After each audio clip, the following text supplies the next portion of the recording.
What is up? What is happening? What is going on tonight? Hey, had a little kind of close there. Laid down, got home from work. Since I'm an essential worker, and came home and got a little too comfortable and passed out. Next thing you know, I thought, I had to jump up and condense everything I do in 10 minutes or in 3 hours down to 10 minutes. So, or 20 minutes. So, anyways, run a little late tonight. But anyways, I'm Kevin Steele. You can find me on Twitter at FantasyRat13, and you can find my co-host Cody Kutzer at CKutzerFF. I'm happy for everybody to join us. We got a lot of fun stuff to talk about tonight. The NFL draft has finally fucking happened, and we can stop talking about, well, if they land here, or well, it's going to depend on where he lands. All that stuff's gone. We know exactly where everybody's going. So the NFL draft was amazing. First off, I want to thank everybody who joined us over those 2-day period where we live streamed on Facebook, YouTube, Periscope. It was a lot of fun. I think it ended up almost being about 10 hours worth of streaming between those 2 days. Had a ton of guests on. And I want to thank Cody and Ryan and Ben for joining us for the entire thing. It was so much fun. We got to have a lot of good conversations and just kind of interact with a lot of people. So people enjoyed that. How's it going tonight, Cody? It's going really well, man. Like you said, just appreciate everyone who joined us through the first 2 days, both the hosts and everyone who was engaging and interacting with us. It was a lot of fun, and just happy to. It was nice to have those couple of days, to actually be able to digest what had just happened during the draft. Because like during that stream, man, with getting people in and out and sending links and trying to set everything out and putting out tweets and everything else, it was. Those 10 hours went by a lot faster than that. So it was nice to kind of buckle down, go through these, look at everything, trying to figure out some quick, some quick thoughts just over the limited amount of information that we have right now. So happy to be back on and chop this up and talk about some dynasty and redraft implications from the draft. Yeah, redraft is another thing too, right? Because if you look at it, when redraft, we're not that far away. To be honest with you, it is late April. We're almost into May. We're not going to get the same OTAs and everything else because everything that's going on in the world. So we're not going to get that information that we normally would get right now. Normally we're like, oh, OTAs, who cares? Now I think all of us would be like, man, I'd love to have OTAs right now to talk about. But anyways, really, we're 2 or 3 months away probably at the most. Draft season is in August. That's not that far away. So I think you can start to at least initially start to look at redraft stuff. And, all the redraft players will start coming back here before too long. So, yeah, and then you have Dynasty with all the rookie drafts going on. And we still have best ball going on to just kind of dive into as well. So I guess let's get right into it. First thing, question of the week. We'll have 2 of those today. The first one is, what is your favorite rookie landing spot for any rookie in this draft? So either put it in the comments or reach out to us on Twitter and let us know what was your favorite rookie landing spot. It doesn't necessarily have to be the chalk like Jonathan Taylor or Edwards-Helaire. It could be, maybe a sleeper running back or something like that that you're really excited about. So let's get right to it. So as we mentioned, I think right now in terms of, excuse me. Let's talk about a couple of news and notes. Not anything major. Jameis Winston signs a 1-year deal with the Saints. I think that could end up being a bigger deal than maybe what it could be. I think this is a perfect landing spot for him. He gets to go to Drew Brees, learn the offense. If anything happens to him, he gets to take over one of the best offenses in the league. And who knows? Maybe this is their quarterback of the future. So we'll see if it is. I think this is a great landing spot for him. Not something you want to invest in this year, but if anything happens to Drew Brees, it's wheels up for Jameis Winston, and he instantly becomes a QB1. I don't know if you have any different opinion on that. No, I totally agree. The only thing that would make me hesitate is obviously if everything goes to plan in New Orleans, they're not going to get a great look at what Jameis Winston would do in that offense. You know what I mean? So I don't know how willing they would be to pay him as a franchise quarterback, basically going off of what the last thing we saw from him on the NFL field was, which was 30 picks. Maybe they could manage that a little bit better. But that would be the only thing that would make me kind of, from a dynasty perspective anyway, kind of being like, all right, he could be the guy in New Orleans going forward. Let me go out and try and, obviously you're not going to be paying a lot for him right now anyway. So maybe it's a kind of a moot point, but just in terms of like a dynasty and forward thinking mindset, like maybe he doesn't get to be the guy there because it is only that 1 year deal. Maybe they do another 1 year deal with him after that, but I don't know how willing Winston would be to do that. So, but if he could land there, man, I think that'd be so much fun to see him in New Orleans with another high flying offense like that. Yeah, so essentially, I think the way they would get to see him would be through practice. Being able to watch him every day in practice and kind of see how he goes about himself. See if he's turned any corner. I know he had the eye, with the LASIK eye surgery or whatever over the offseason as well. So I think that could end up helping. I don't know. Old Squints Winston. So we'll see on that one. But that's just something to log away for later. And then, not that it has any fantasy implications, but the Chiefs released Dustin Colquitt after 15 years to save him $2 million against the cap. Here locally, people aren't really happy about it because Dustin Colquitt for a long time, for a while, was the Chiefs MVP. Like no doubt. Like that's not even like hyperbole. It's not joking around. Like seriously, like he was our best offensive weapon for some years. Okay. Like, like that, we would talk about it every year, like around here. Like, it was like, man, like Dustin Colquitt's our best player. Like that's embarrassing. But like the dude's an absolute beast. Like he is a really good punter, really, really good dude. He was actually up for the Walter Payton Man of the Year award last year. So I mean, he wins the Super Bowl with us. But yeah, I mean, they let him go after 15 years. So not that that's huge news for anything fantasy wise. But hey, punters are people too. God damn it. Okay, like we just toss them aside like they don't matter. So. The only reason why, let's be honest, the only reason why this made it onto the show is because it was the Chiefs. If this was like the Steelers' 15th year punter, this wouldn't be a news and note at all.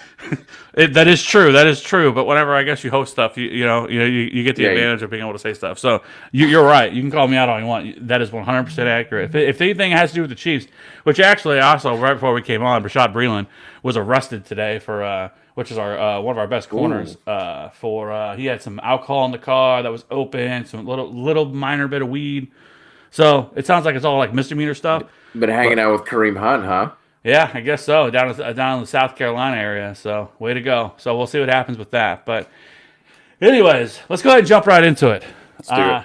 Let's start talking about these guys. So we're going to talk about the running back position first. So again, question of the day. Question of the week: what is your favorite rookie running back landing spot? So let's start right here. I think there's the two, right? You have Clyde Edwards-Helaire and you have DeAndre Swift, right? Or not DeAndre Swift, excuse me, and Jonathan Taylor. I think for most people, those are the kind of the 1 and 2. For people are going to go back and forth. People are going to go with Jonathan Taylor. Other people are going to go with Clyde Edwards-Helaire. Let's just go with the guy. Start first with the guy who has the best draft capital, who's the only running back that was drafted in the first round, which was somewhat a surprise because I know I've said a lot that I didn't think that the Chiefs would take a running back in the first round at all. And if you go back and look at their history, Andy Reid never has. I mean, he's never done it. And he's only taken 3 running backs in the top 100, and they were third-round picks. So this was a surprising move, but at the same time, they're also a team that they don't have a ton of holes right now because they brought back, I think, 20 of 22 starters from last year's team.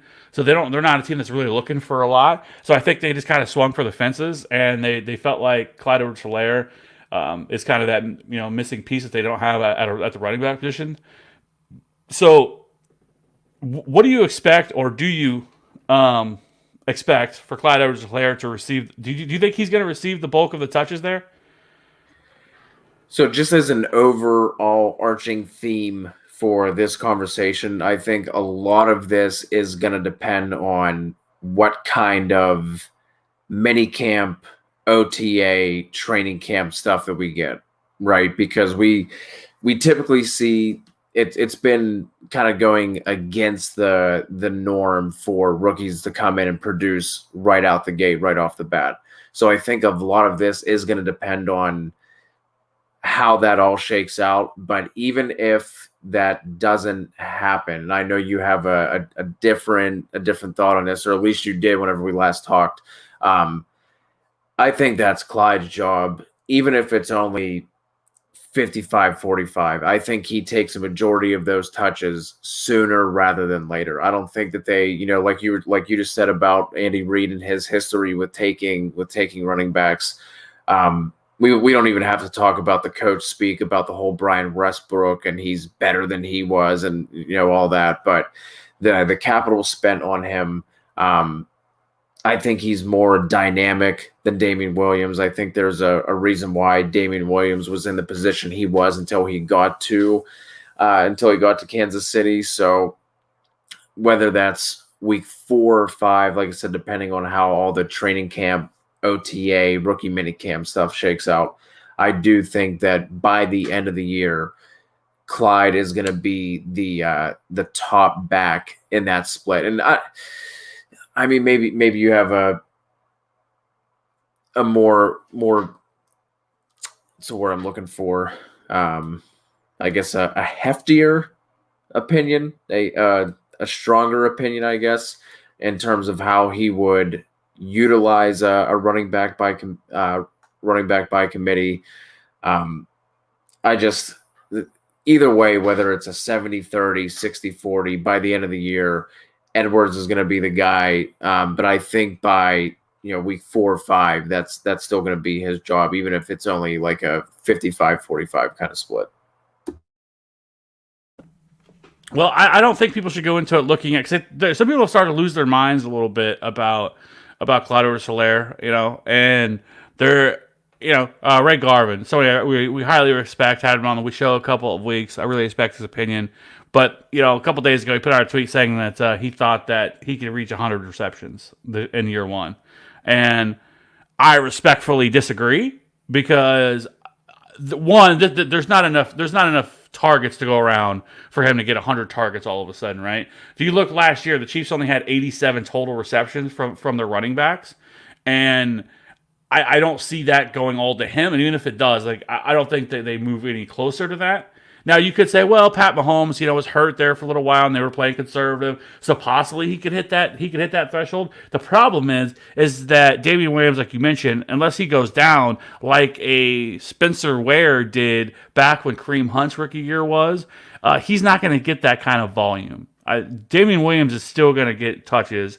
Andy Reid, for better or for worse, it still uses some sort of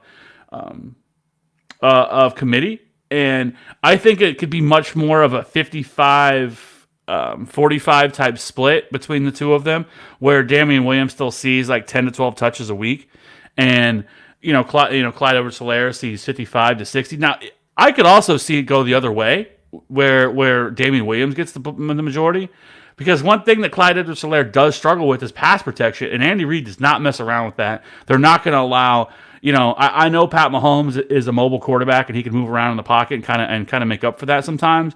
But if you go back and you remember back whenever Kareem Hunt was there, that was one reason why he got pulled off the field a lot, because he also struggled with pass protection at times, especially when he was young, a younger player, and he would get pulled off the field in favor of Spencer Ware or Charkandrick West. And that's the reason why they would bring Charkandrick West back into that offense, is because of that. And people are like, well, what are they doing bringing in Charkandrick West, whenever they have Kareem Hunt? Well, that's why. Because if he can't pick up, the blitz, he's not going to be back there. He's going to see his role diminish because of it.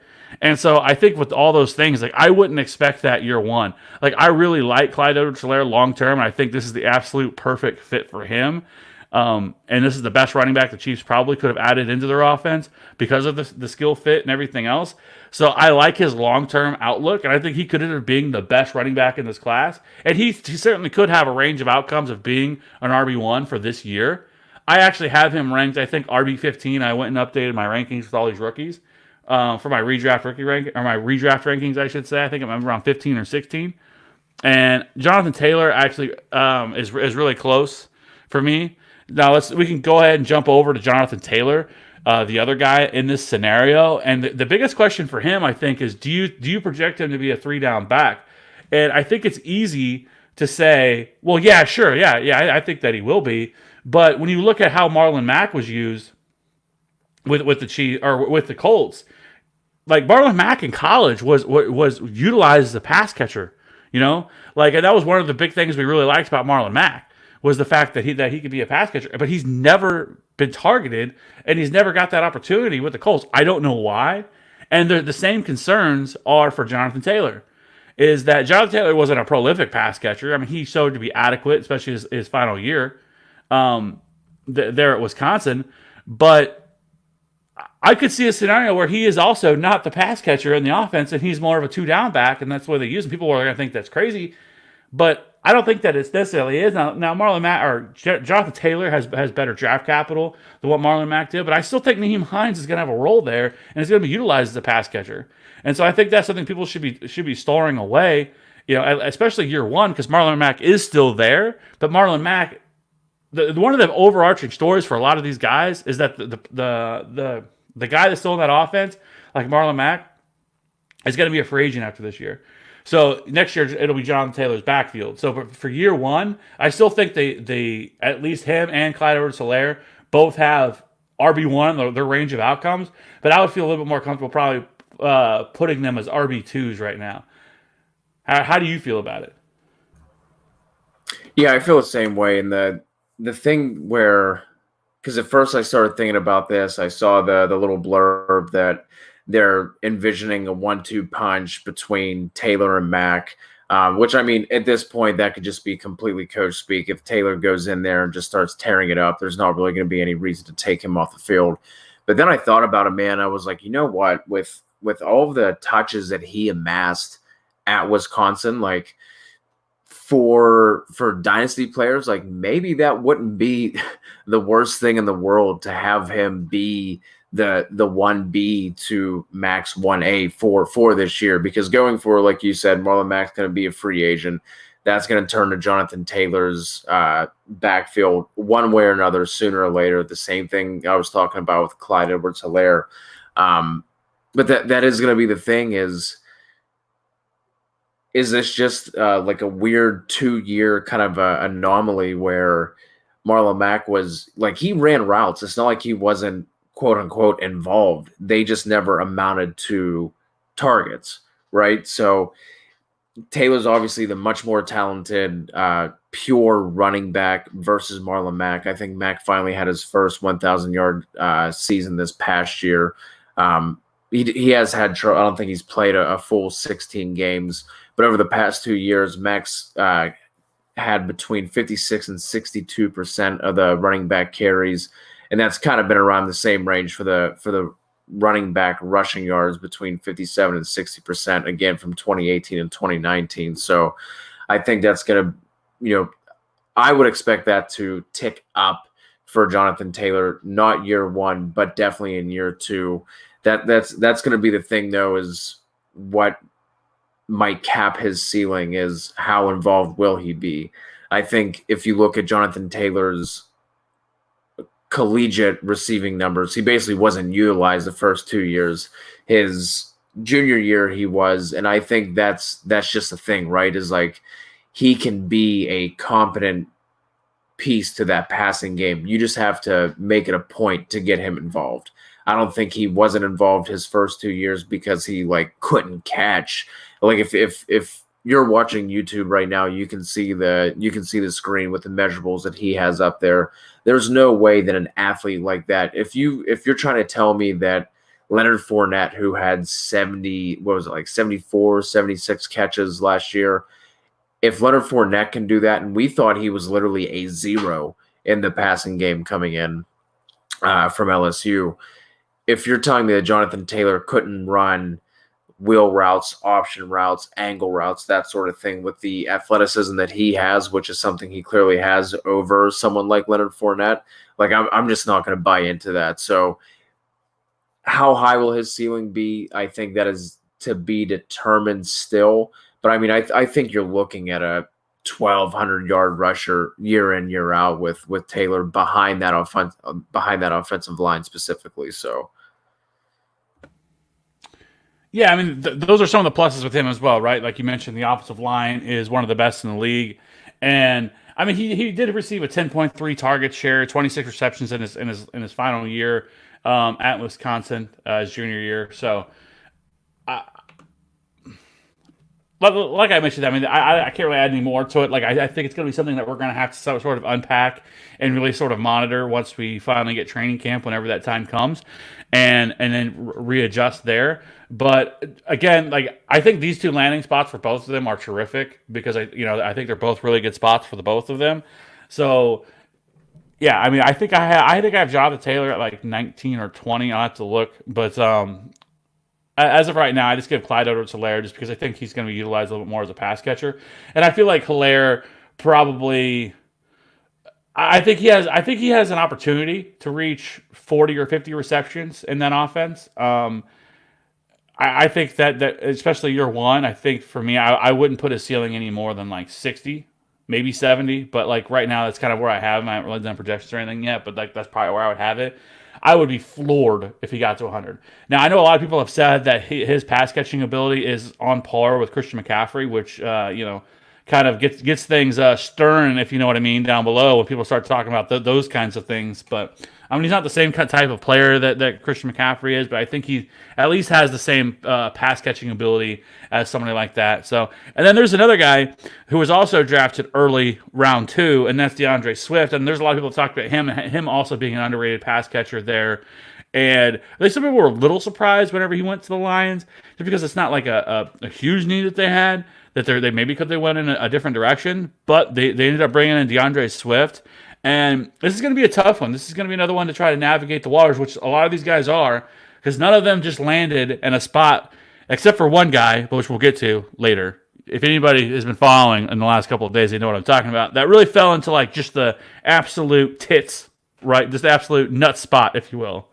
Okay? And that's DeAndre Swift. So DeAndre Swift with Kerryon Johnson. Now, what do we do with Kerryon Johnson is a good question. And also, what are we doing with DeAndre Swift? Because he's kind of the new toy. And again, he's kind of been throughout this whole process, like I think for a lot of people, he's not like the exciting guy. Like, no one was like, man, love me some DeAndre Swift. Like he's best running back. And everyone's like, he's there. Yeah, he's top 3 or 4 for sure.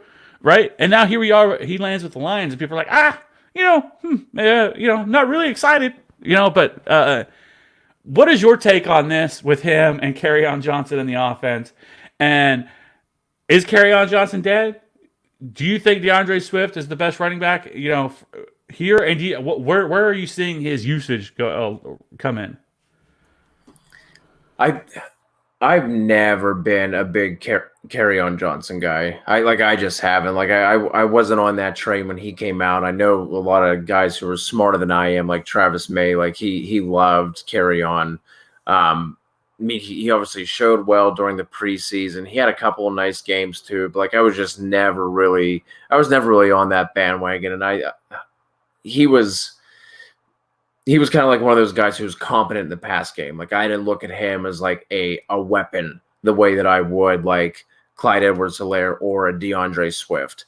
Now I think we're gonna have to wait and see how they utilize him, because I could like the thing with Detroit is just like there's like this weird cloud that now sits over top of DeAndre Swift just because of Detroit's like recent history with bell cow workhorse backs. I think DeAndre Swift absolutely has the 3-down potential, the potential to be used, like I said, as a weapon in the pass game and not just like screens and dump offs and that sort of thing. I think you can line up Swift in the slot and use him in that manner. I think that's just all going to depend on how far they actually go with his usage. I think this is one of the cases where there are some incumbents in the way for a lot of these guys. Honestly, even though we like a lot of these landing spots, there's guys who are going behind someone who at least on paper should be entrenched as a starter. But DeAndre Swift is someone I could see, and maybe this is my Kerryon Johnson hate shining through, but Swift is someone I could see coming in and just kind of booting Kerryon to the side, and he becomes more of a 2 to Swift's 1 and not necessarily a 1A, 1B kind of scenario. I can't remember how you felt about Kerryon Johnson, so I'm curious to get your thoughts on this whole situation. I think if Kerryon Johnson can stay healthy, I think he can be. I don't know if he's ever somebody. I mean, he's not an elite back by any means, but I think he has. I think he has all the tools in his toolkit, if you will, to be an above average running back. Let's put it that way. But he hasn't been able to stay healthy, and we've seen that with other guys like Arion Foster over his career. and other guys like that who've just never been able to stay healthy. Dalvin Cook, who the first couple of years had the same issue.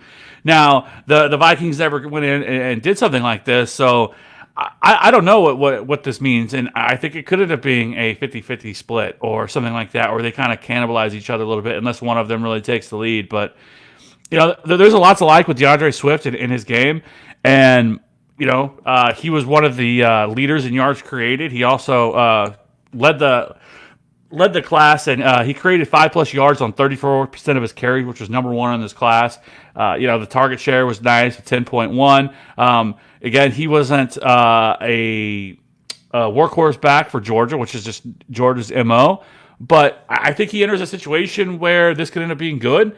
But he's somebody that, like, in redraft this year, I wouldn't want to take, at least as things stand, I would not want to take any higher right now, probably than like the 8th or 9th round, maybe 10th round, something like that.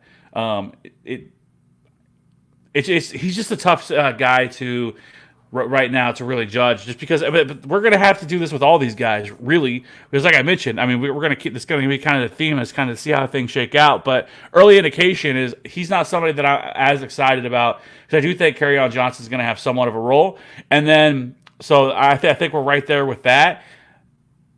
So another guy that I think we could make a case that doesn't really have a ton in his way is Cam Akers, right? Unfortunately for Cam Akers, Cam Akers enters a situation where it's not much different than what he was in college. I mean, he was in one of the worst run-blocking offensive lines in college at Florida State. Now he goes to and drafted by the Rams, which again, second, he was pick 20 of the second round. But if you look, there's some things to take away from here. Like, right, Pro Football Focus has the Rams as the worst run blocking offense, or one of the worst run offenses or one of the worst offensive lines in the league. They were ranked 32nd. Yeah. Remix. But I think there's some other things. Two of the whitest dudes on YouTube right now. I know, right? Like, you can't see, but I got my white New Balances on. I mean, I don't, but anyway. But if you look at the Rams on Football Outsiders, I think there's some other things you can take away, because they were 18th in power rank, they were 14th in second level yards. So I mean, there's some stuff to be there, right? I mean, they were able to make Todd Gurley's with his old man knees somewhat relevant last year as well. And so I think that there's some things to like here. I don't think their offensive line is as bad as everybody else wants to make him out to be, at least in terms of run blocking. I know people look at Pro Football Focus. I love a lot of stuff that Pro Football Focus does, but their grades are the last thing I ever look at. I will never cite their grades. I don't care about their grades. They are subjective as fuck. I have no idea who's putting that together. I'm not saying they're not smart people, and I'm not trying to say that and like trash them at all, but their grades very often are really bad, and I don't feel comfortable trying to use that as my barometer of what I think about something. I think there's other places we can go. We have enough data now that you can go and start putting this stuff together yourself and make your own judgment on this stuff. So I do think there is some of it's being overblown a little bit in terms of their offensive line, and it's going to be the overarching theme that you hear about these guys, about him or Darrell Henderson, whichever one emerges from this. But that's what everyone's going to be talking about, is how bad the offensive line is. This is going to be the theme all offseason. I think some of it's lazy analysis. But between the two of them, Cam Akers and Darrell Henderson, I do like Cam Akers more. Now, Darrell Henderson wasn't given a big opportunity last year, so we don't have a ton to go off of. But the opportunities that he was given, I wasn't overly impressed. I didn't see the guy that everybody hyped up. And I remember all last offseason, everybody was all over, just had Darrell Henderson's nuts just hanging right over. Just, you know what I'm saying? Just love them some Darrell Henderson, right? It was disgusting. And we kept seeing his ADP rise. It was like 7th, 8th round. I was like, what in the fuck is happening right now? This is ridiculous. Darrell Henderson should not be going the 7th or 8th round. And we said it all off season, and we just kept saying it. And obviously we were right. But there's a lot of people that fell into that trap of taking him so early. And it never made sense to me. But anyways, what is your take on this, and how do you feel about these two? Well, the thing about Darrell Henderson and him, you not being impressed with, the touches that he did get, it's because he's not good. like like I fell into the Darrell Henderson trap as well. But whenever I watched him at Memphis, you saw a guy who was super explosive, right? But every time you saw him make a big play, there was a bus that could have been driven through the hole that he ran through. Anytime there was any sort of, any sort of muck, any sort of garbage up front between the offensive and defensive line, he literally couldn't do anything. But I fell into it because the year before that was actually a really good offensive line, no matter what you looked at, whether it was PFF or Football Outsiders, no matter what it was. But like I don't think we took the losses of they lost two guys, Saffold and somebody else. I can't remember. But I think that's the reason why he couldn't beat out somebody like Malcolm Brown. So that is my piece on Darrell Henderson. But as far as Cam Akers, I do think we saw him produce in a similarly bad situation with Florida State's offensive line. We've talked about it a bunch on here. So I do think that he is someone who can make more out of what may be a below average situation. And I think it's a really good point you bring up as far as like you're not hearing, maybe it's because of the offensive line narrative, but you're really not hearing too many people talk about Akers being like, for redraft purposes anyway, like the guy maybe we should be moving to the top of our list because, I mean, it's Henderson, it's Brown.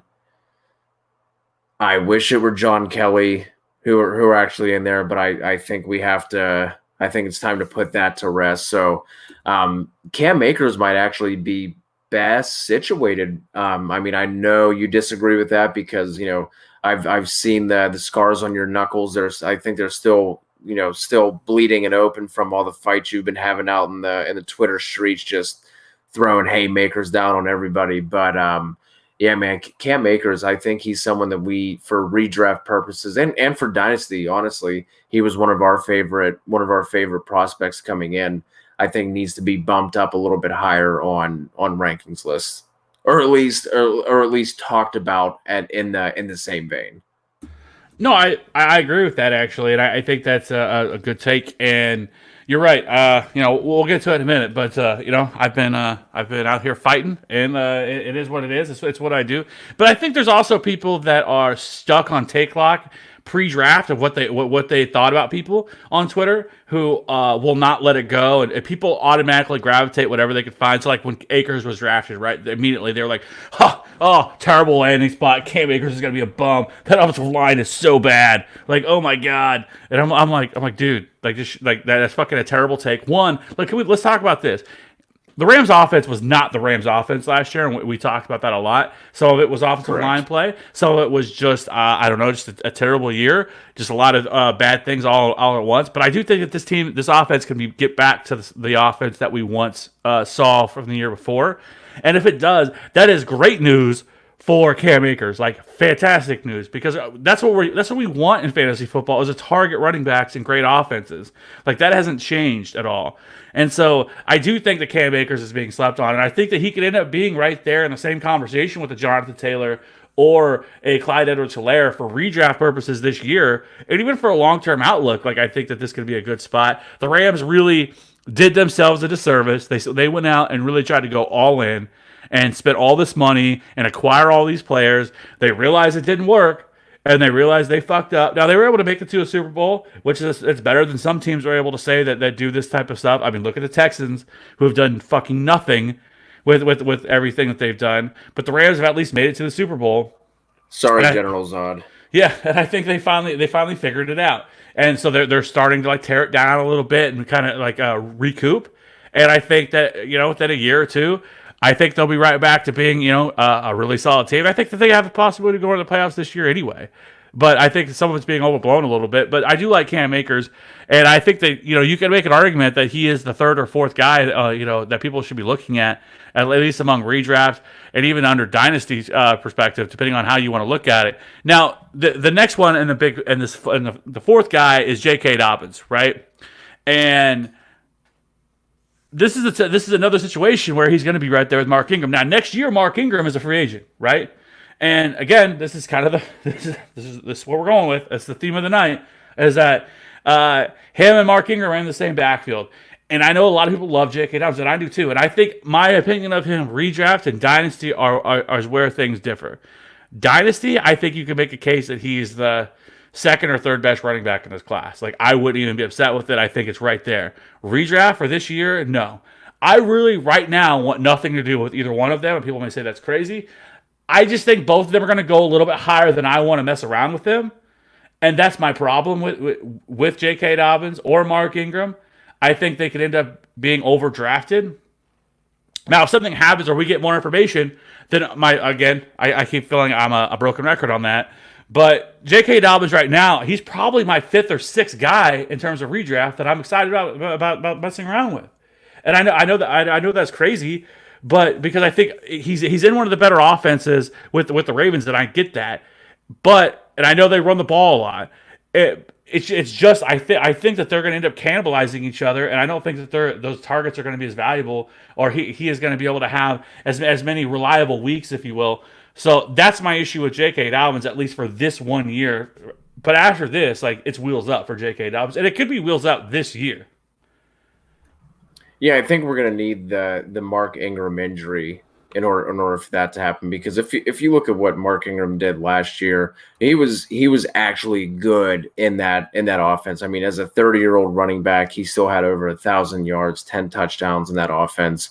And then not only that, in terms of taking away from like the running back carries, then you also have Lamar Jackson, who's like one of the most prolific running quarterbacks that we've seen in quite some time. So he's obviously gonna be taking away carries. I mean, if you look at last year, Ingram had 202 attempts in 15 games. Lamar Jackson was second on that team with 176, and then it dropped all the way down to 133 with Gus Edwards. So I mean, maybe do we see Mark Ingram's drop down a little bit? Maybe Lamar's drop down a little bit, and maybe JK could get like around 150, kind of take that Gus Edwards role.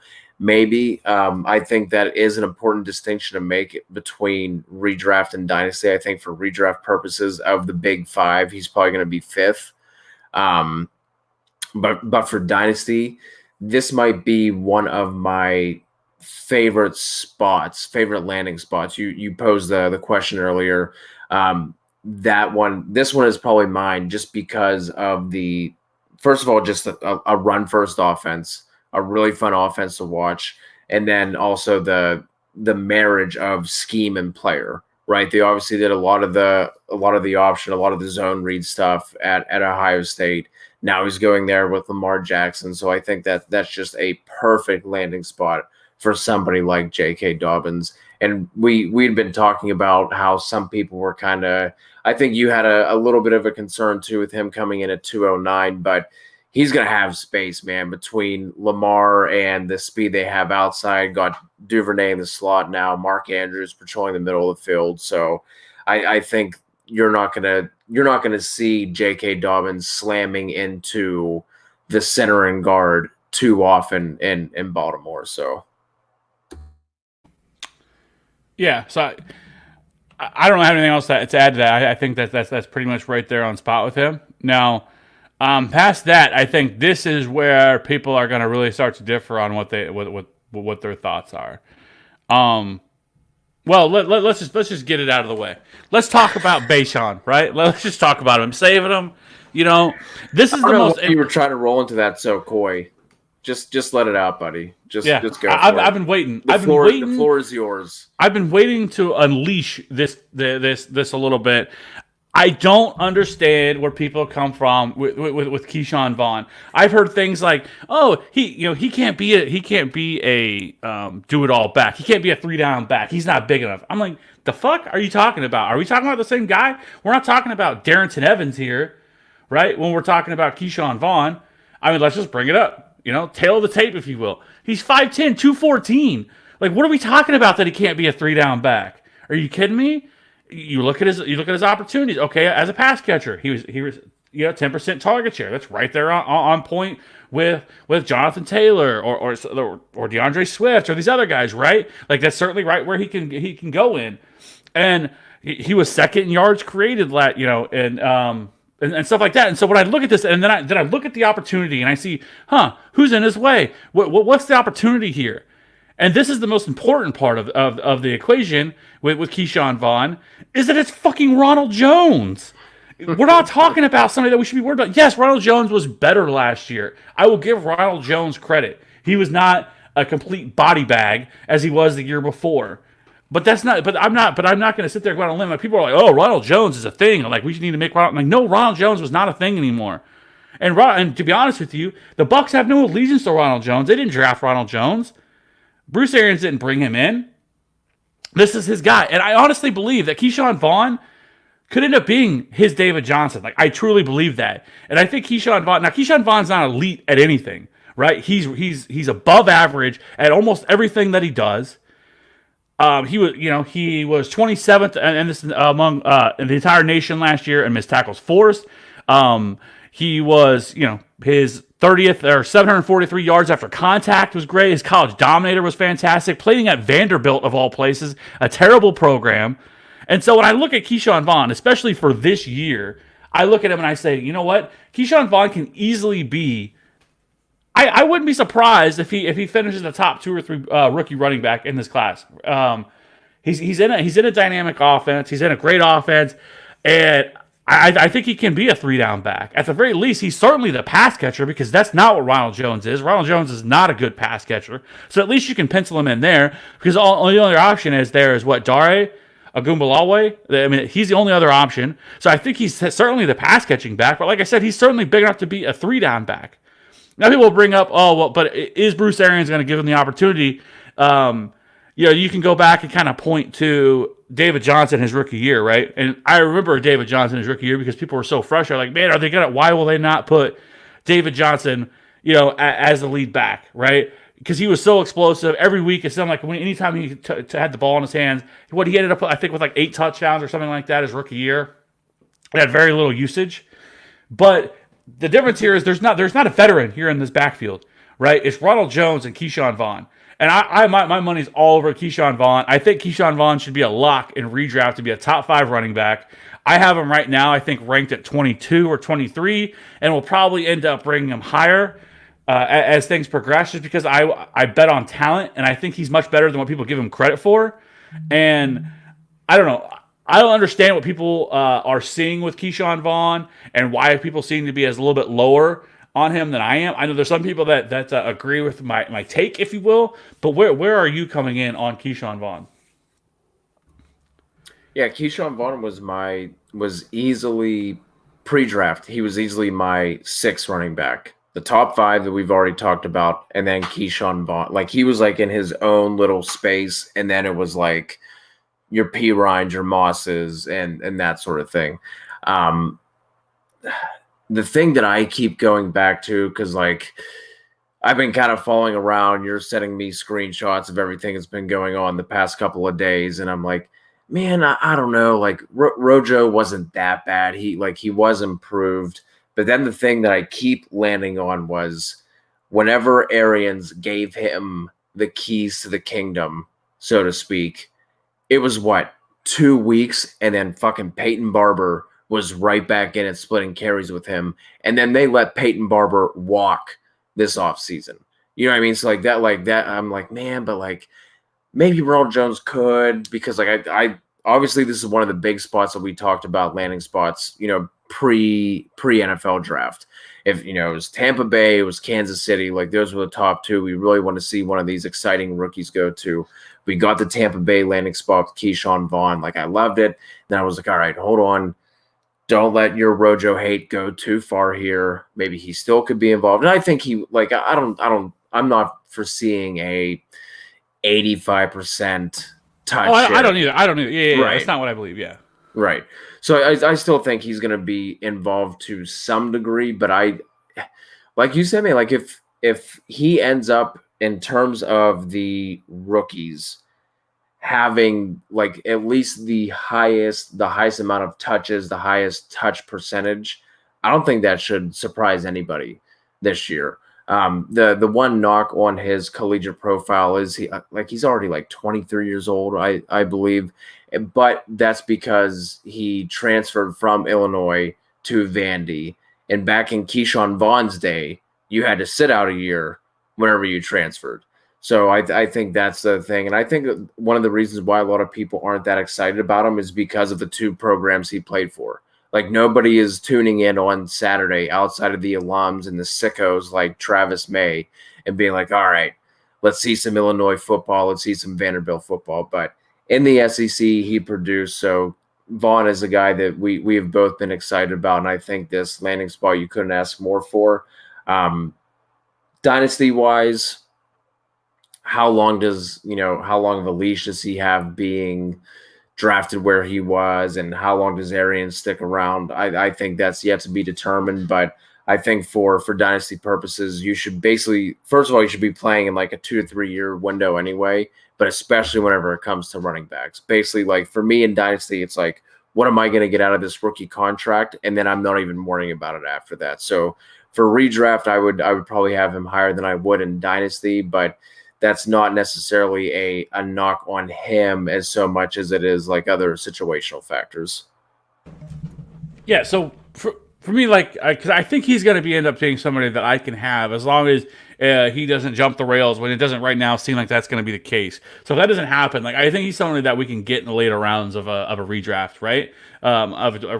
I think maybe 10th, 11th, 12th, 13th round, something like that will be, and I will be targeting him everywhere in that scenario because I feel like that his path to touches is the thing that I care about the most.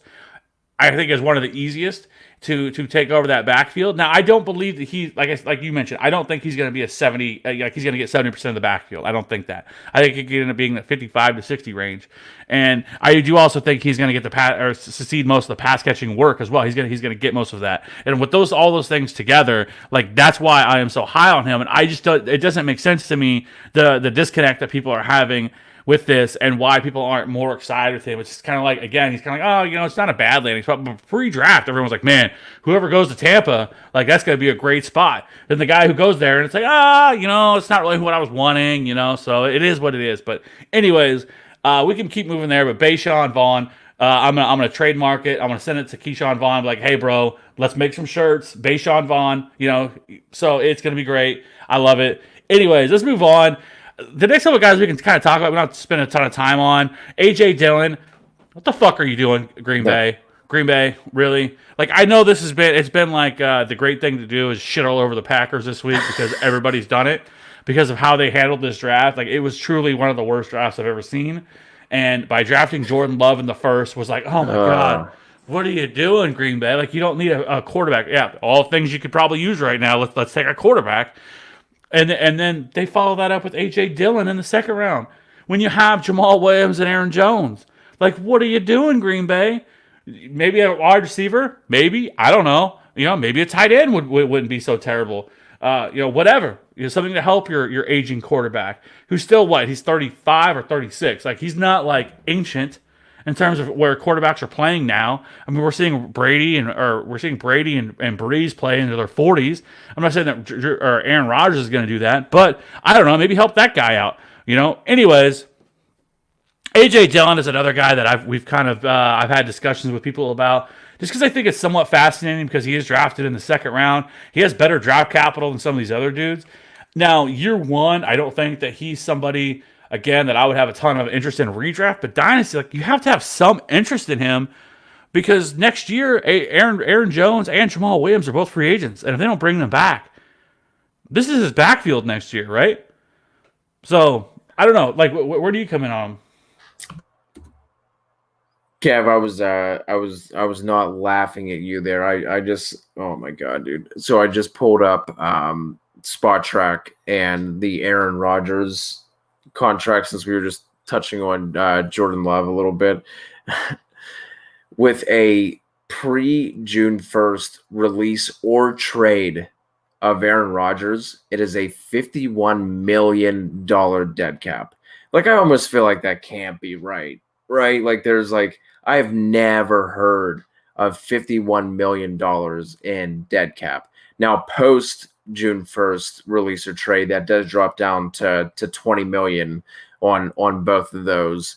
But like, I don't know. And then the same thing for next year. It's $31 million pre June 1st, 14 million posts. So basically they're like, at least for 2 more years, they're not getting out of that contract. And then you're only getting 2-3 years if they pick up his 5th-year option for. Anyway, back to AJ Dillon. I'm not interested. I'm really not. Like, I was never as all in as you were on Aaron Jones going into last year for redraft purposes, but obviously he balled out last year.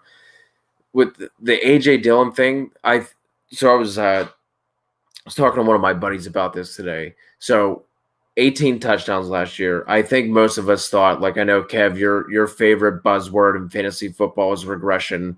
I think we were seeing regression coming from Aaron Jones and with his touchdowns anyway. But now what are you bringing in a 6'3", 250-pound running back for? Probably short yard situation, goal line. So we were expecting Aaron Jones touchdowns to come down in the first place. Now AJ Dillon is in there. I really don't know what to expect from him. Obviously, that offensive line needed help. That's where a lot of people thought they were going to go in the first, second round. They obviously neglected to do that. So I just don't know. And if you look at somebody like AJ Dillon, you brought this up about his catching and what Boston College did as a team. If you watch 2 games of his, like, you can see the dude literally just has center blocks for hands. Like, it's actually impressive that he had like the 8 catches or whatever it was that he has. I don't foresee him being used in that way. I don't see the lateral agility. So I think he's going to be like a very down and distance specific kind of running back, unless you can get him behind just an all-star line where he has the hole and he can get moving. Once he gets moving in a straight line, the dude has speed. Like, I'm not taking anything away from his like straight line athleticism. Obviously his verticals, his jumps and everything were crazy, but AJ Dillon, I'm just really not interested. Hopefully there's somebody in my dynasty leagues that feels stronger about him that'll bump him up. But like, for me, he's kind of someone I'm just like pushing off to the side. I'm honestly not even really looking at, to be completely honest. Yeah, I'd probably agree. It's just it's a tough situation, right? Because I am an Aaron Jones truther. I have been since he came into the league, and this certainly affects Aaron Jones and hurts him a little bit. I don't think it kills Aaron Jones. There are some things that concern me, like you mentioned, he was number 1 in total touchdowns last year with 19. He was 11th in red zone touches with 44, and you have to expect those things are going to drop with AJ Dillon now there. I do think that we like you mentioned with Boston College, right? Like, if no one would have said anything, like, you wouldn't expect it. But like, I sit there and you go back and you look at their numbers, like, they were not a prolific passing offense whatsoever. Like, last year, like you mentioned, their number one receiver only had 29 receptions. Like, that is almost unheard of type stuff. Like, that is anemic, right? The year before, I was like, okay, maybe it was just a 1-year thing. They just fed AJ Dillon, because he was literally the entire offense that they had at Boston College, and it was not anything different. I think the year before it was like 30 or 33 receptions for their number 1 wide receiver. So this was just not a heavy run ball or heavy pass volume offense. So I will say that we have limited sample size with AJ Dillon to be able to make a really good education. Now, I get it, and some of the opportunities that he had that he was not able to, but he still was able to get 13 receptions last year and then 8 the year before that. Like, I think he could at least very well be and end up being like a functional pass catcher, not somebody that I think that's going to ever have like 50, 60 receptions. But if he had a year where he had 20 or 30 or whatever, fine. And like, a lot of the concerns that you have with him, I think that he is a better prospect than possibly next year, because it could end up being his backfield. We'll have to see how everything shakes out here in this, because right now, like, it's a really overcrowded situation and not one that I would want for this season unless an injury happens. So like Aaron Jones, who's had some injury concerns of his own. So if something were to happen to him, like, he's an injury away of probably being the number 1 running back on the Green Bay Packers. And I think people should at least log that away and at least monitor AJ Dillon, because he could end up being like a waiver wire steal if something were to happen to AJ Dillon. I think that's certainly possible, and to where they would probably use Jamal Williams as the pass catching back, because that is a lot what happened last year as well with Aaron Jones. Is that sometimes they would take him off the field in those pass catching opportunities because he's a better pass pass blocker than what Aaron Jones is. So we'll see. So I don't want to spend too much time on A.J. Dillon, but I just thought he was somebody that I would at least monitor and log away. Zach Moss, we don't have to go too far into. We know that I'm not a huge Zach Moss fan. Turtle. That I put on the graphic. If you're not watching on the show, you can't see it, but there's a Zach Moss graphic up. Turtles. And I put a turtle next to him. This is a guy. There are people, if you will, in the industry, that really like Zach Moss and are a little bit overzealous about Zach Moss. He enters a situation with Devin Singletary. Devin Singletary's not going away. Do you think is he used mostly as a banger, or do you think they'll basically cannibalize each other? Where are you coming in on Zach Moss, and Devin Singletary? I hate this for Devin Singletary. Not like I don't think that Zach Moss necessarily eats into a big chunk of what he had last year. But I think anytime you bring in a guy like Zach Moss, who you said that you have a strong dislike for, but we like him for what he is, right? He does bring something to. Right. I don't hate Zach Moss. I hate the hype that surrounds Zach Moss because I don't think it's warranted. That's my issue with Zach Moss. Do I think that this could end up being a decent landing spot for him? Yeah, I think it could. Right. I don't hate Zach Moss. I just don't like the hype. So continue. Right. So we like him for what he is. He can bring something to an offense. I do think this caps Singletary's his highest range of outcomes, his highest ceiling, right? But then whenever you add that into an offense with a quarterback like Josh Allen, who is going to take away touches, and he's especially going to be taking away red zone touches. I think they kind of cannibalize each other. You know what I mean? Is he going to be more of a short yardage? Is he kind of going to be a refreshed Frank Gore? I think whenever we were talking about him when he got drafted, I forget who was on at that point. My apologies, but maybe it was Robbie. I think was talking about him. Kind of just brought up the fact that Gore had over 100 carries last year, and I don't think a lot of people really realize that. So hopefully, for my sake, for the Devin Singletary hive, that is kind of what we get with Zach Moss, just kind of a refreshed Frank Gore sort of role.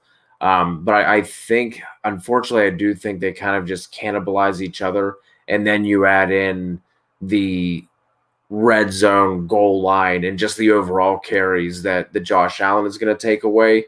I think Zach Moss is a late second, probably kind of rookie pick because of all the factors that I just laid out.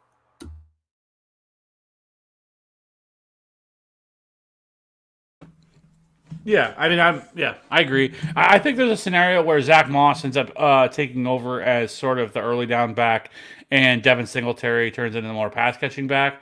But they are strikingly both unathletic. If you wanted to have the two most unathletic, in terms of the straight line speed and stuff like that, running backs in the backfield, you got them in Zach Moss and Devin Singletary.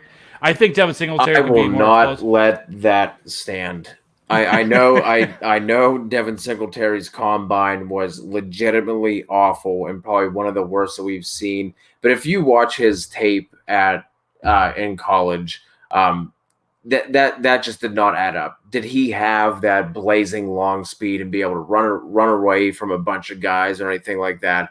No, he was getting caught from behind. But dude, his agility and his ability to evade tackles, juke, to duck under guys, he was way more athletic, on tape, than he was at the combine. So I will not let that stand, Mr. Steele.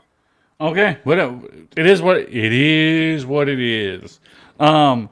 Who are some guys that let's kind of put a bow on this? We need to wrap this up. We've been going an hour on the running backs. We want to talk about wide receivers, and we still have all these wide receivers. So hashtag on brand. Give me just throw out some quick names. Who are some some sleeper guys, some guys that you're going to be keeping tabs on? Well, I wish we could have it longer, and we have all offseason or the rest of this to talk about it. Anthony McFarland. I think he is in a terrific spot. Love Anthony McFarland. He was number one among this class in yards created. There's a lot to like about him. His blazing speed that he has, 4.4 speed, which is 92nd percentile. He has 107.0 speed score, 85th percentile. Burst score is something to be desired, but with everything added up, I think Anthony McFarland is in a great spot in Pittsburgh, right? James Conner is the poster boy for injury, right? Every year the dude gets banged up. He just can't just make it through a year, unhurt. And I think we're in for that again this year. If anything happens to him, and I know Jalen Samuels is there, but Jalen Samuels had his opportunities and has never done a damn thing with them. So that's my thing. I think Anthony McFarland out the gate is the number 2 running back. And if anything happens, he's stepping right into a role where I feel like he has the size enough. I mean, he's 5'8", 208. That's big enough to be a 3-down back. And I think Anthony McFarland it certainly should be a sleeper in redraft formats, somebody that I would want to be stashing on my bench because he has the upside to end up, again, winning you a fantasy championship if anything were to happen to James Conner. And I would be willing to bet that something happens to James Conner. And again, like everybody else, James Conner's in the last year of his deal. So I love Anthony McFarland for this reason. The other one is Darrington Evans, who landed in Tennessee. I really like that landing spot for him. Being paired with Derrick Henry, it's going to be that lightning thunder scenario with Darrington Evans. And I really like him as well. He ended up having 96th percentile 40-yard dash, 4.41, 107.3, 86th percentile speed score, and 125.4, 82nd percentile burst score. Really like him as well. Would like to have him be used a little bit more as a pass catcher. Some things about him, a lot of people, especially with his size, he's 5'10", 203, probably someone who could stand to put on a little bit of weight. But if you look at his yards created, he was 7th in yards created. However, his yards created per attempt up the middle was actually 3rd with 4.76. So he's proven that he can actually, be an efficient running back through the middle, especially at his size. So I like Darrington Evans, and I think he's a sleeper. And again, if Derrick Henry, who was franchised this year, doesn't come back, Darrington Evans could be in a situation where this is his backfield. And another positive is if their offense is not as dynamic as it was last year, or their defense isn't as good, and they are negative game scripts, that is going to kill Derrick Henry, and Darrington Evans will be the beneficiary of that. So those are things to monitor Darrington Evans. I think he can have standalone value, and I think he's definitely going to be the pass-catching back in this backfield. And so I think he's somebody that certainly people should be monitoring. Who are your guys that you're really liking? Yeah, I like the Evans call as well. It's almost too bad that we went an hour into the running backs already, so we can go back and forth on McFarland a little bit because I have the opposite feeling of you. But two guys that I'm interested in for the running back position: Antonio Gibson to Washington and DJ Dallas to Seattle. Both just because of the opportunity that lays ahead of them. I don't think there's anyone ahead of either running back that I look at and well, he really has to get by that guy. So with Gibson, the only guy that I really view as could be the guy to hold him back would be Geis, but there's injuries there. Peterson, as impressive as he's been the past couple of years, he's older. He's not going to be around too much longer. Gibson got some better draft capital than I think a lot of people were expecting.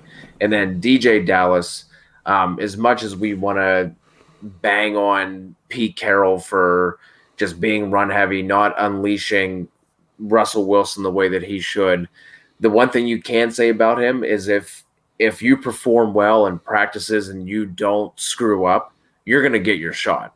Like Matt Flynn, they brought in, paid all that money. Russ Wilson, 3rd round draft pick. We heard the rumbles in the offseason of hey, it's going to be Russ Wilson. No one wanted to believe it. Russ Wilson's a starter. Same thing happened with Rashad Penny and Chris Carson. Penny in the 1st round kept talking about Carson. Carson ended up being the starter. So with DJ Dallas, if Chris Carson continues to keeps fumbling, and Rashad Penny just can't get on the field, I think DJ Dallas is someone that we could see get those kind of touches. So he's someone I'd be logging away kind of the same way that you were feeling about AJ Dillon for redraft purposes anyway, that he could be one of those hot waiver pickups for 2020. Yeah. I mean, I don't know. Antonio Gibson, what scares me with him is that I don't love that backfield with Darius Guice and Adrian Peterson there. So it's definitely crowded, but like I said, I don't think that there's. I love the prospects. I think he's raw, so this isn't a terrible situation. And let's be honest, Darius Guice has not been he's another guy that's just never been able to stay healthy. So right. I could see a scenario where he ends up, being an interesting prospect. And like I said, I love his talent. I wish he could have went somewhere else. I'd love to see him go to like a Seattle or something like that where there's a little bit more clear path. Because I don't know Tampa Bay. Yeah, but at the same time, there's not much. There's no allegiance to Darius Guice there either from Ron Rivera and stuff like that. Right. So I don't know. We'll see what happens with Antonio Gibson. I think he's interesting. And just really quickly, you're wrong on Anthony McFarland. So let's move on to wide receivers. We haven't even heard it, but so we got to keep this moving. So let's go ahead and jump over to the wide receivers. We're probably not going to hit on all these guys we have here, but we'll certainly be hitting on them as things progress. But let's go ahead and let's talk about one. Henry Ruggs, right? I don't think I need to spend a lot of time. I think we both agree here. This is a terrible landing spot for Henry Ruggs. This is a great spot for their offense in general to open things up, to be able to add a field stretcher to this offense. We're seeing more and more teams try to mold after themselves as the Kansas City Chiefs offense. I'm going to let people in on a little secret, though. Here's the problem. They don't have Patrick Mahomes. And that's kind of the thing there. Like a big right? deal. Yeah, it's kind of the reason why the Chiefs offense works as well as it does. Right now, it is certainly good to have a guy like that in your offense, like Henry Ruggs. I just don't think it was a good fit. I think they would have been better off taking Judy or Lamb or somebody like that with having Derek Carr and Marcus Mariota as the backup. Right? They paid Marcus Mariota a decent amount of money as backup. Now he has accelerated and stuff like that to make more money. But I don't love this because Derek Carr does not like push the ball down the field. So for at least for redraft purposes, unless John Gruden is able to get Derek Carr to open up and start pushing the ball downfield. Maybe it's because they didn't have somebody to do that with. We'll see now. But with Henry Ruggs, his ceiling is limited for me. Do you agree with that? I do. I think his top end ceiling is limited, but the more I keep going back and forth on this one. I really do. So obviously we wanted to see Ruggs go to somewhere like Philly, right? Somewhere where we know he can get the deep ball, somewhere where we know that ball is going to be pushed downfield. But if you look last year, Derek Carr had the second highest adjusted completion percentage, only behind Drew Brees, right? Now, on the flip side of that, he was second to last in average intended air yards, and that was only ahead of Teddy Bridgewater. So if Gruden is able to scheme Ruggs in space and get him as that kind of yak guy, I don't think it's an awful landing spot because of that. But in terms of his overall ceiling, it's absolutely capped, right? Like Ruggs is gonna have to live off of screens, slants, crossers, that sort of thing. Like, you don't want to take somebody who has his kind of speed and only have him be like an 8-yard A-dot guy. Like you definitely don't want to do that. I think the pairing with Carr is what makes this a suboptimal landing spot. This is all going to come down to, will he actually scheme him into space? Because that's the only way that this is going to work out well for Ruggs and Carr. I do think that Carr is going to be on a short leash, but I don't know how much more successful Mariota would be willing to push the ball down the field. So I think we're not going to see Ruggs' true potential until a year or two out when they replace the quarterback. But like I said, the short yardage screen slant kind of stuff, I think Ruggs can absolutely function in that capacity. But as far as like his overall ceiling, this was not the spot for him to land. Can't add any more to that. So let's keep it moving. Like I said, I totally agree with Henry Ruggs. I think maybe down the road this could be a better spot, but right now I'm just not overly excited about it, and maybe just a better best ball option where he has some boom weeks. But anyways, so let's keep it moving. The next wide receiver that was selected was Jerry Jeudy to the Broncos. The Broncos really went out and just really tried to crush this draft in terms of offensive talent. They brought in him, then they brought in the speedster KJ Hamler in the second round. They brought in Albert O at tight end, even though they already had Noah Fant. So they also have, they brought in Melvin Gordon. They got Philip Lindsay. They still have Royce Freeman, who's still there. They at running back, they still have Noah Fant, who's one of the best young tight ends, if not the best young tight end in the league. Cushenberry, the help on the offensive line. Yeah, I mean, so this is a team that's heading in the right direction, and I think at least year one, I think the question here's my question is, and I think some people have this same concern with Jerry Jeudy, at least year one. Is, Cortland Sutton's also there. Noah Fant's there. The biggest question for me, at least personally, is are they going to get the volume that we're looking for to him to be a fantasy relevant player on a weekly basis that you're going to feel comfortable starting? Because, he is in Vic Fangio offense. They were still a very run-heavy offense last year. So unless they're going to unleash, Drew Lock year two, it's hard to probably trust that they're going to be enough targets for Jerry Jeudy to be a consistent every week contributor. But I do love this offense, and I think that Drew Lock is somebody that can be unlocked. If you see what I did there. See that? You like that? You like that play on words? Pro. So yeah, I really like this landing spot. I like the Broncos' long-term outlook, and I think I still think you could have some interest in Jerry Jeudy, but he's probably not my favorite guy in terms of redraft year one. Yeah, I agree. If they come out and they decide they're just going to completely open up this offense, that changes things. But I don't think we can look at that and be like, oh, well, yep, obviously since they took Jeudy and then Hamler round 1 and 2, that definitely means they're going to open it up. Maybe they just realize that being in that division that they have to have those kind of weapons in order to even have a ray of hope of keeping up. But for me, or the other way would be is if they just kind of decide that they're going to run the offense through Jerry Jeudy in the slot position. That would be the other outcome, right? For Jerry Jeudy to kind of overtake that. But I don't necessarily think that happens. I think Sutton has proved himself to be a really good outside receiver.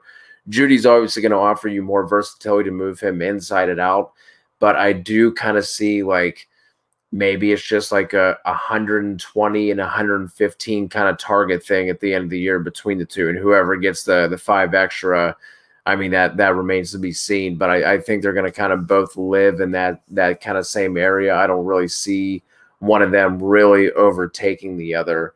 And then as far as Hamler goes, we've touched on this before.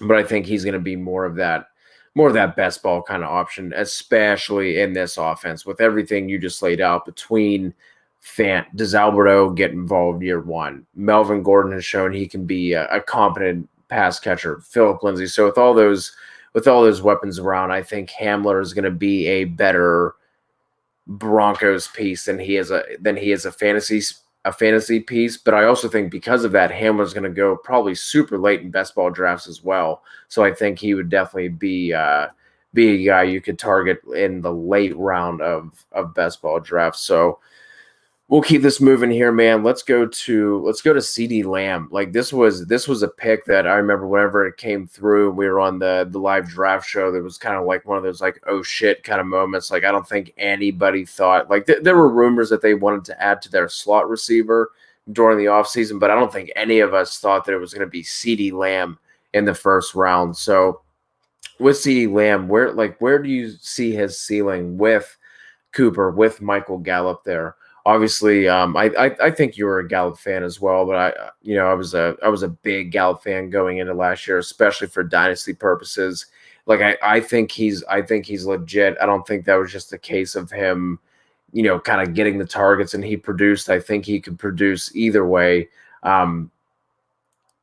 Do you think Lamb could perform well enough to kind of make Gallup a distant third option, or how do you see this offense shaking out year one? We have some history to go off of a little bit here in terms of this with Mike McCarthy, anyways. Back in his days in Green Bay when they had Jordy Nelson and Devontae Adams and Randall Cobb, and so I think that they can be fantasy relevant. I don't think that their ceilings, at least Gallup or at least Lamb, I don't think for sure can be as high as what we want it to be year one. I think as they become more comfortable in this offense and things sort of progress, I think this is actually also an issue for Ezekiel Elliott a little bit. That Ezekiel Elliott isn't not going to get as many opportunities as we think he does. And I think they open the offense up a little bit more through the air. So, great for Dak. Like, Dak is locked in as a top 3 quarterback. I have him at 3 now, just outside of Lamar Jackson and Patrick Mahomes. One of the more dynamic offenses. There are no excuses this year for this team not to be in the playoffs and making some noise. This is a really fun offense. I don't think this hurts Gallup as much as people think it will, but it's certainly not great. And I think this will actually knock his stock down a little bit. But with CeeDee Lamb, year one, at least from a redraft perspective, I don't love it. But I think it should also be mentioned, too, with Amari Cooper, that they can actually get out of that deal after 2 years. So I think that's probably something that will end up happening, is that Amari Cooper probably end up getting cut after a couple of years. And so I do like CeeDee Lamb's long-term outlook here, and I think that he is on track to probably be the alpha in this offense. And, within a couple of years. But right now, for year one, in terms of redraft, I don't love it. Yeah, I agree. I'm not going to add too much more onto that. You touched on Amari Cooper's contract situation. Obviously, with Gallup, he was not a first-round pick, so he only has 4 years on his rookie deal, and I think that's going to be up next year in 2021. So I could see a scenario where maybe they try and trade him before that, because I don't think they're just not going to be able to pay him with Dak also coming in. So that's my God, those comments, legendary. What do you have against CeeDee Lamb, man? What is going on I'm here? thinking. So if I do a little investigative work here, the first comment was Jalen Reagor will be the best wide receiver. Jalen Hurts, future Hall of Famer. We're starting to get a little bit. This could be an Eagles fan. Hey, it is what it is. I get it. Whatever. I mean, I'm not calling him for him to break his ankle, but this could be. Hey, this could be an Eagles fan, right? Fly Eagles fly. So, anyways, keep going. No, I mean, with legendary, but send this boy some milk if you think he's going to break an ankle. Get him that vitamin D, fortify those bones, son. So actually, I mean, unless you have something else to put it on. Actually, finish your take. I don't want to cut you off.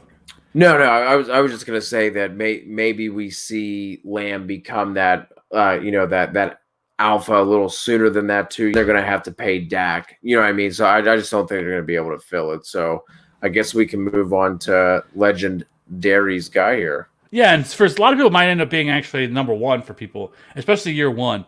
Jalen Reagor's in a fantastic spot. And we could say the same thing, really, about Justin Jefferson as well. We'll get to Justin Jefferson, but let's talk about Jalen Reagor. Is Reagor the immediate top wide receiver option for the Eagles? And do you think he is targeted as such? And where would you take him, let's just say in redraft, this year? How high would you be willing to take him right now? I'm going to put it this way. I will say this. I would probably take, as everything we know, I would take Jalen Reagor in the 6th, 7th round of a redraft right now. You said you were working on your ranks. I don't know if you have them up right now, so I'll give you a little bit of time to look at that. But I don't know, where did you put him in terms of your overall wide receiver rankings? I'll let you look that up. Dynasty purposes, Reagor is my wide receiver 1. He was my 3 before this, so I don't think, with his landing spot, I don't think that's a stretch to put Reagor at the wide receiver 1 spot. Man, in terms of redraft, man, that's such an interesting question. I have not looked at my redraft ranks yet, but obviously the receiving position is something that's super deep each and every year. So, I mean, probably that's that 6th, 7th round range. Probably, I think that sounds right in terms of hearing that, hearing you say it for the first time.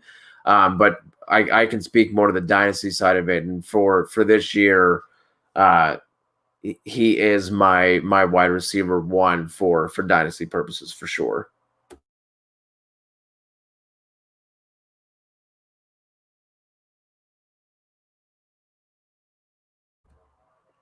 Sorry, You you find could have kept it going a little bit longer, Well, I didn't realize you were on fucking dial-up and it was going to take you 35 minutes to find your rankings. I am. Hey, I just got a new AOL disc, okay? So leave me alone. Ran out of minutes. Discs. Yeah. So anyways, I have Rager at 35 among all wide receivers, which is first among any rookie wide receiver. So okay. Anyways, and that's half point PPR. But, like you mentioned, Alshon Jeffrey's there. When you look at the names, if you just put the names out there, you have Alshon. You have Deshaun Jackson, who is still there. J.J. Arcega-Whiteside, who they took in the second round, is still there. Greg Ward, who is the late season hero for them, is still there. There's a lot of mouths in that offense, right? Zach Ertz, Dallas Goedert, Miles Sanders. However, we can just get this out of the way. Alshon Jeffrey is cooked. Right? Like, we don't even know if he's going to play this year, to be honest with you, in terms with Alshon Jeffrey. And I don't know if the dude's going to play because of his foot injury. And if he does, he's probably going to start the year on the pup. Deshaun Jackson is also much older. Jalen Reagor's in a spot to be the number one offense on this team, right? And so the number one wide receiver. And so I think people should be looking at that. Carson Wentz, even though they took Jalen Hurts, I honestly think they took Jalen Hurts, which some of the reasons they did it is ridiculous. Like, I think they said that with the coronavirus is the reason they took him in the second round, because they felt like they need another quarterback in case, like, why don't you just say it? Like, Carson Wentz has not been a model of healthiness over there, and so you wanted to have another backup for him in the event something happens to him, because their team is good enough to make it to the playoffs and even possibly the Super Bowl. Like, the things they've done on defense and everything else to improve that secondary, that team is really, really, really good. And so that certainly should be mentioned with them. And so, anyways, we don't have to go down that whole. We could sit there and talk about this forever, but I like Jalen Reagor. Now let's move on to Justin Jefferson, right? He is landed in one of the better spots as well, going to Minnesota. Gets paired next to Adam Thielen, and then you have Kyle Rudolph and why is his name escaping me? The other tight end that they just drafted last year, Irv Smith. Yeah, Irv Smith, right? And so this is a great spot, right, in terms of targets. Stephon Diggs got traded. If you want to slot him into the Stephon Diggs role, you can. I think he takes more of a slot role that Adam Thielen has so well done, and I think you could see them move Adam Thielen out or they mix match him. But I love this landing spot for Justin Jefferson. I think you could have, if you want to have a conversation about Justin Jefferson versus Jalen Reagor, you possibly can. But I right now I'd probably put Jalen Reagor ahead of him, because the Eagles, I think, are going to be a little bit more explosive or a little bit more pass offense versus what Minnesota likes to run the ball.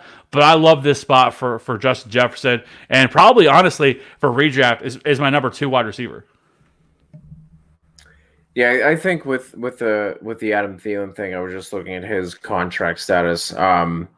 After the 2020 season, the Vikings could save, depending on when they release or trade him, they could save between $8 to almost $12 million against their 2021 salary cap. So if you're looking for another silver lining in terms of that, I mean, I think that could be a huge selling point. Like, this is one of those things, even with the running backs, like, I kind of feel the same way about the wide receivers, where you can kind of rank these top 3-4 guys like in any order. Like, I'm not gonna jump into a debate with you. But for redraft as well, I think you're right. I think Jefferson would be the 2, just because of it's Thielen.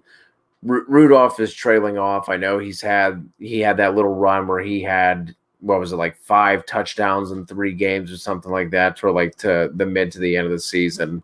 Irv Smith is obviously an up and comer, but I mean, outside of that, and Dalvin Cook, obviously, like, there's just not too much standing in his way. Thielen has also kind of, like, he's been hit by the injury bug, so it wouldn't surprise me if by the end of 2020 that Jefferson ends up out targeting and out producing Thielen. Year 1, I think could be a possibility. That was obviously the more I thought about it, the more I started to like that spot. I didn't like it at first, But once I got to like kind of sit down, like I said, decompress from the live shows and everything, and actually think about some of these things, that was a spot that I liked. Yeah. So I mean, I guess we'll see on that with them. Like I said, I love both of them. I think they're both guys that I would look to take probably in the 6th, 7th round, maybe a little bit lower, maybe a little bit higher as we get a little closer. Another player who actually went in the first round that just seems to nobody cares is Brandon Ayuk. Right, went in the first round. Yeah, dude. So real quick, just to jump in, we did the Kamikaze Superflex rookie mock last night.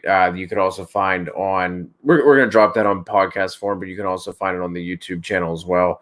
And I got him at, I think it was 212 that I took him. Like, I was sitting there and I was like, I really want to take Bryan Edwards at this spot, but there's still a first round wide receiver still sitting on the board. And with that Kyle Shanahan offense and everything like that, that he was someone who like you're right, like he's kind of like he was taken the first round, and like there were people that were excited about him leading up to it.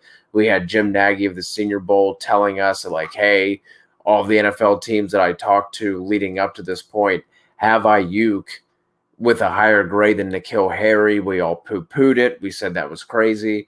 And the 49ers end up moving up, taking him higher than what N'Keal Harry went in last year's draft. And then, again, this is one of those coach speak things. We don't know the extent to how true this is. But then at the end of round one, you have Shanahan come out and he says that Ayuk was their highest graded receiver over Judy, over Lamb. And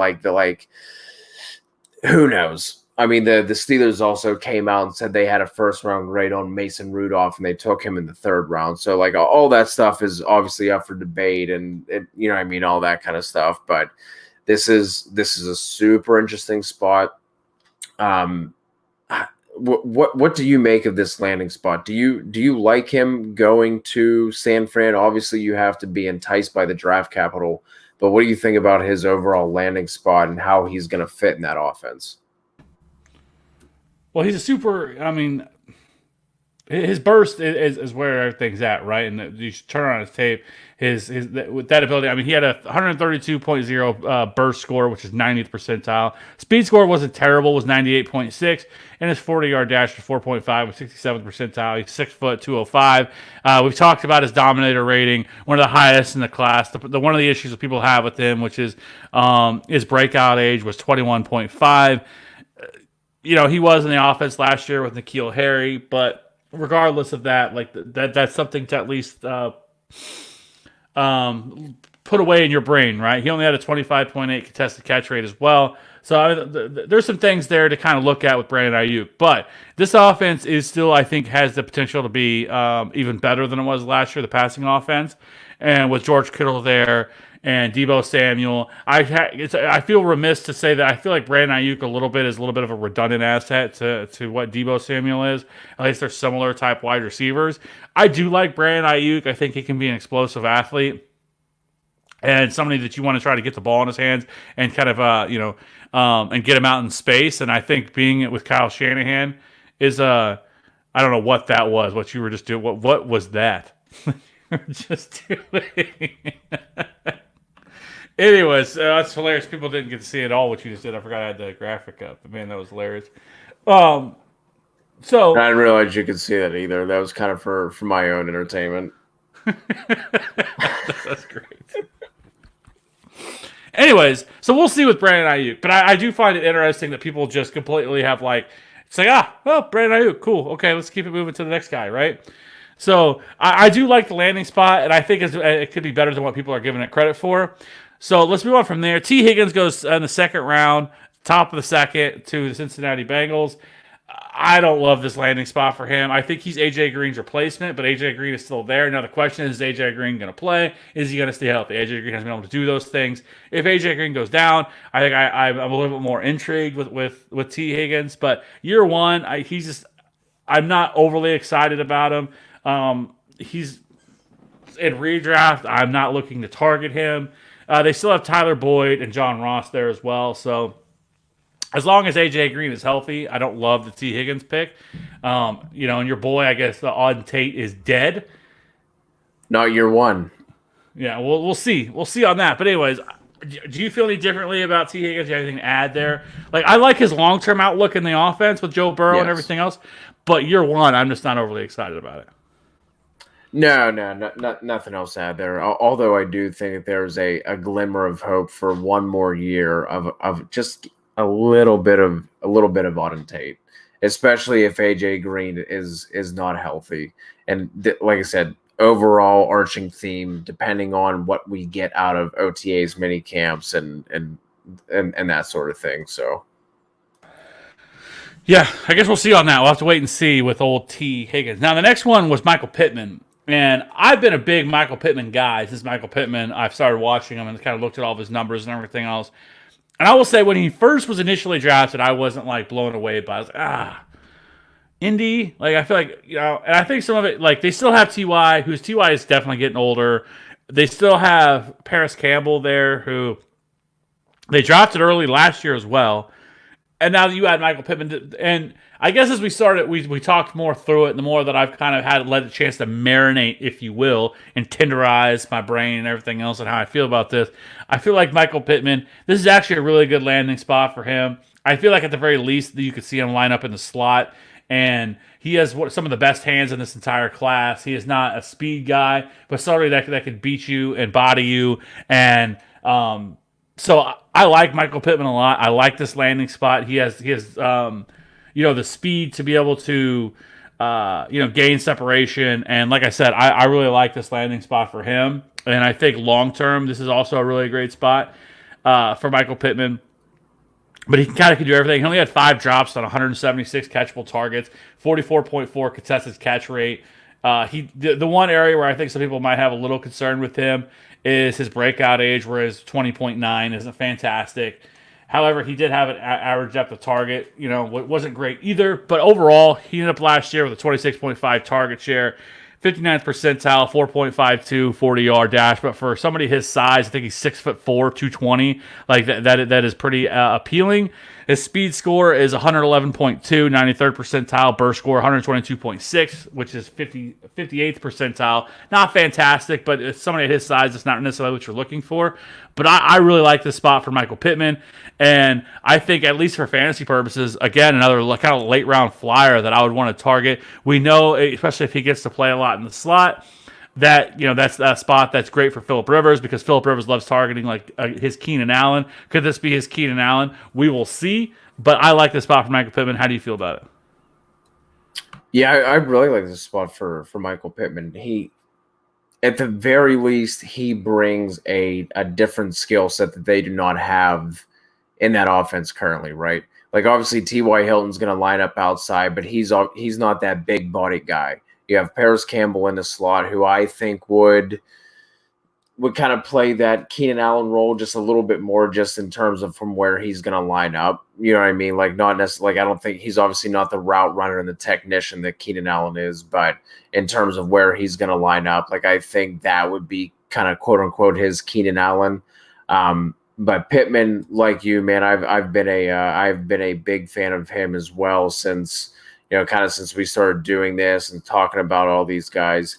And he's not going to blow you away on tape with his speed, but dude, being 6'4", over 220 pounds, he ran a 4.5. Like, that is more than good enough, especially at that size.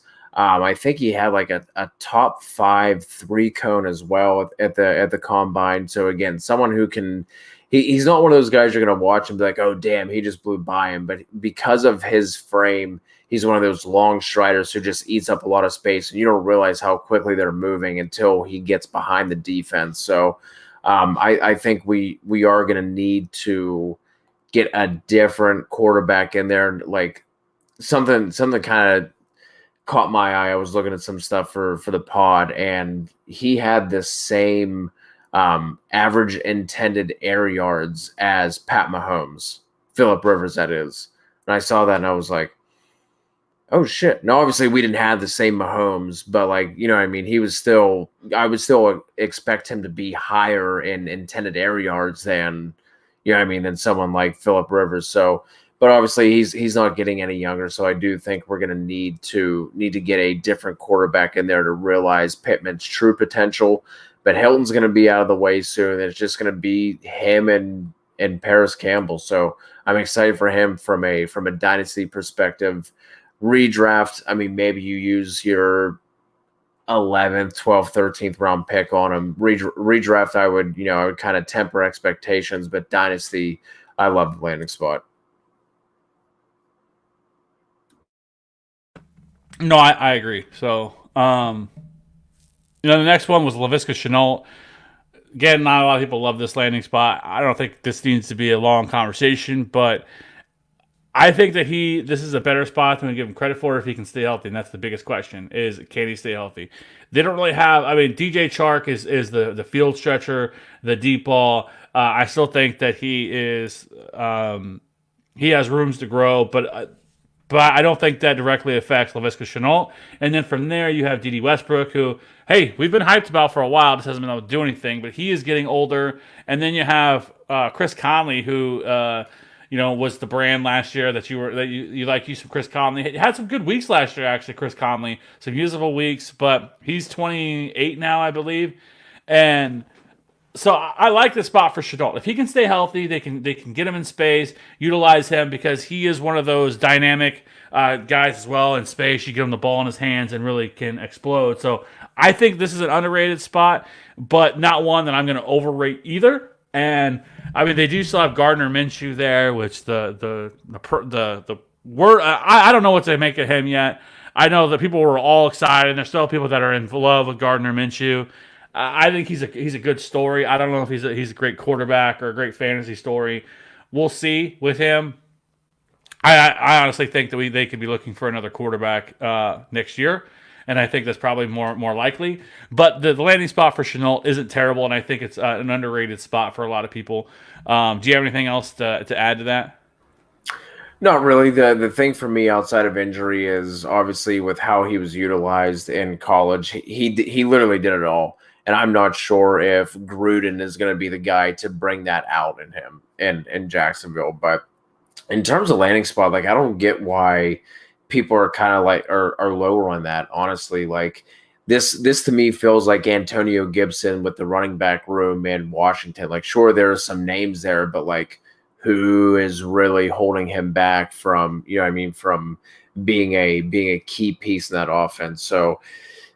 To me, outside of the injury, the thing that like I was hoping for Shenault was going to a place like a San Francisco, like a Kansas City, that would actually utilize him in all the ways that he can be utilized. So that would be the thing for me. So for redraft purposes, man, I'm going to be really interested to see where his ADP kind of lands by the time that July and August roll around, because I think he could be one of those guys who's going to be a little bit all over the board and not necessarily have a true consensus. So those two things would be my issues with Shenault. Now this next one, man, we got to talk Chase Claypool. I don't remember hearing any of your thoughts on Claypool. Obviously Steelers took him. That's my hometown team. So I want to get your thoughts on it before I spill the beans.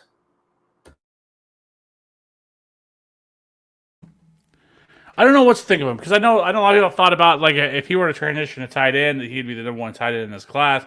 Super explosive. His 4.42 is 89th percentile.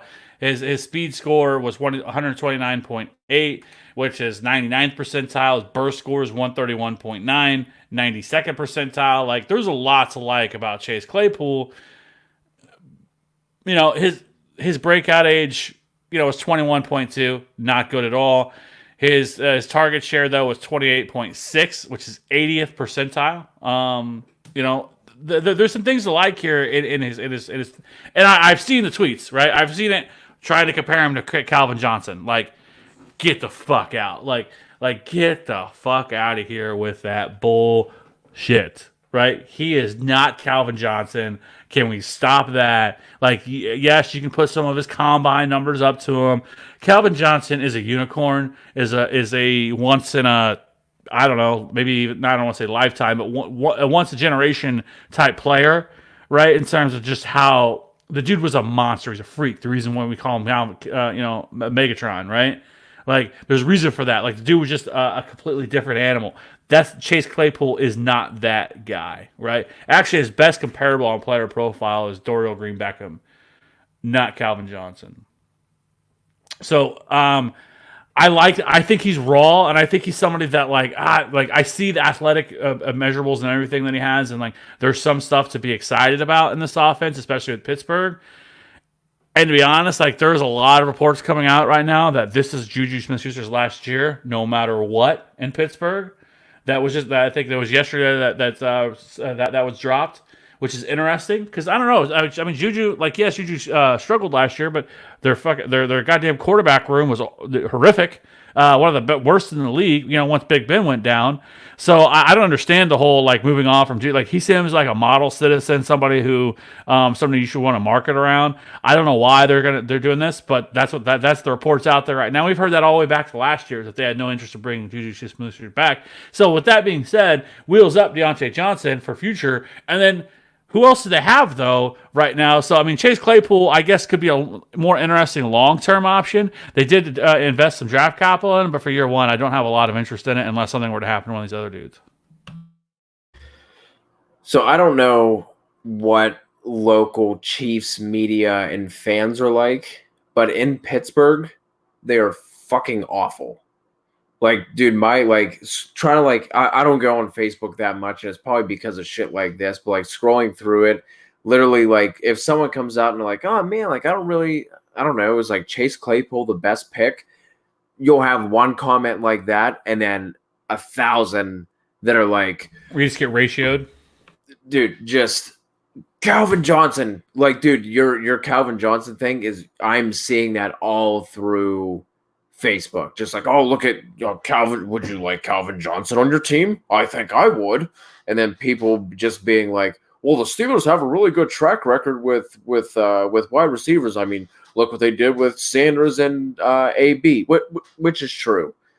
But he doesn't like Calvin Johnson. You could watch him on tape and be like, oh, holy shit. Like he plays like he tested. Chase Claypool, he does not play like he tested. I don't care if he ran a 4.2. It doesn't matter because he does not play the way that he tested. And like people want to talk about like his jump ball and contested catches. If all he's doing is making contested catches, it's because he can't separate. If you have 4.4 speed, you should be able to separate, and Chase Claypool can.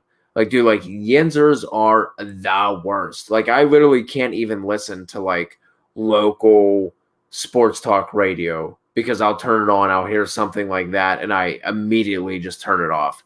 Now, I will say that like this is why I tend to listen to like fantasy people as well, because you brought up a really good point about like opportunity, right? And that's what we want in fantasy football is we want to look for targets and opportunity and the ability to get the ball. And outside of Juju, I mean, I know a lot of people are hyped about Deontay Johnson. They liked his profile coming into it. He showed some flashes last year. But like James Washington hasn't shown dick. He's had like a couple of nice games, but that's really been about it. If they don't pay Juju, you could be looking at it next year as like Chase Claypool could legitimately be the one in this offense. So if you want to buy into it from a dynasty standpoint like that, and like fine, but get all the way the fuck out of here with this Calvin Johnson combine bullshit. Stop it. Like you're telling on yourself. Most fans don't, right? And they probably go on Twitter and they see whoever put that out, and then it just spreads like wildfire because none of them know anything. Or I shouldn't say none of them. Most your typical fan are kind of like your knuckle dragging, just they don't pay attention to none of it. You can say whatever you want to them, and they will not listen. They will regurgitate whatever they heard on local talk radio. And local talk radio is the stone cold worst, okay. Right? It I is don't know the if like stone cold maybe worst. some other cities like had it better. No, all of Okay. them are horrible. They're all your average fans. They're just trying to make it entertaining, and very few of them have any like real like. I would put a fantasy analyst up against a radio analyst on your local radio station all day, seven Yes. times. It says, no problem with not even thinking about it, right?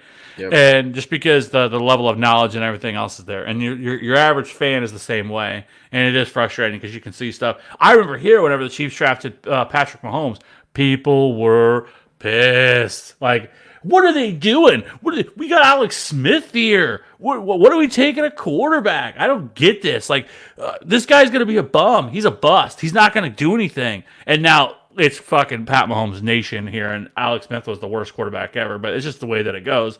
And Makes me fans, feel better. yeah, fans are stupid. So yeah, I'm not worried about that part of it.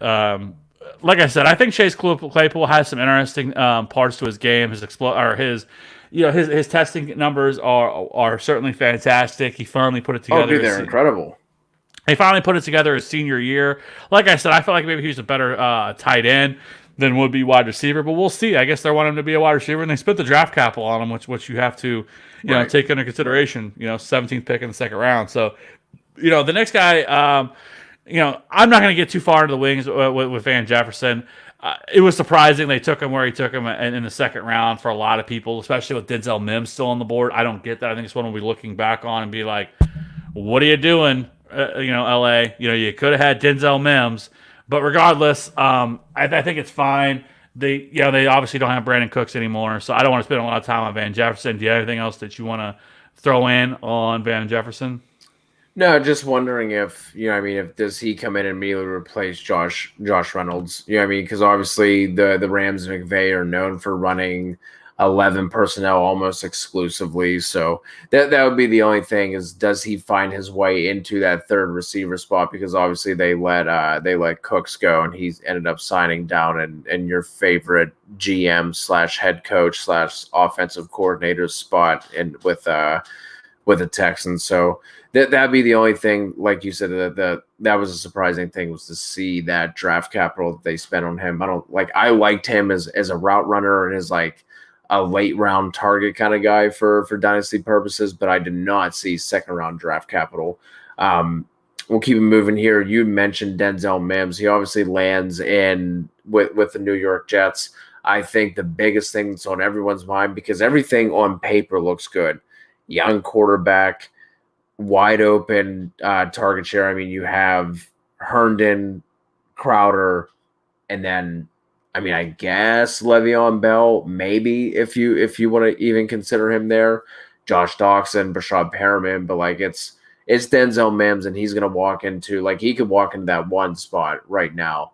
The big question on everyone's mind is, what does Adam Gase do with him? Does he survive Adam Gase? Because we've seen plenty of examples of guys coming out of Miami who weren't doing much. A lot of people were hyped on.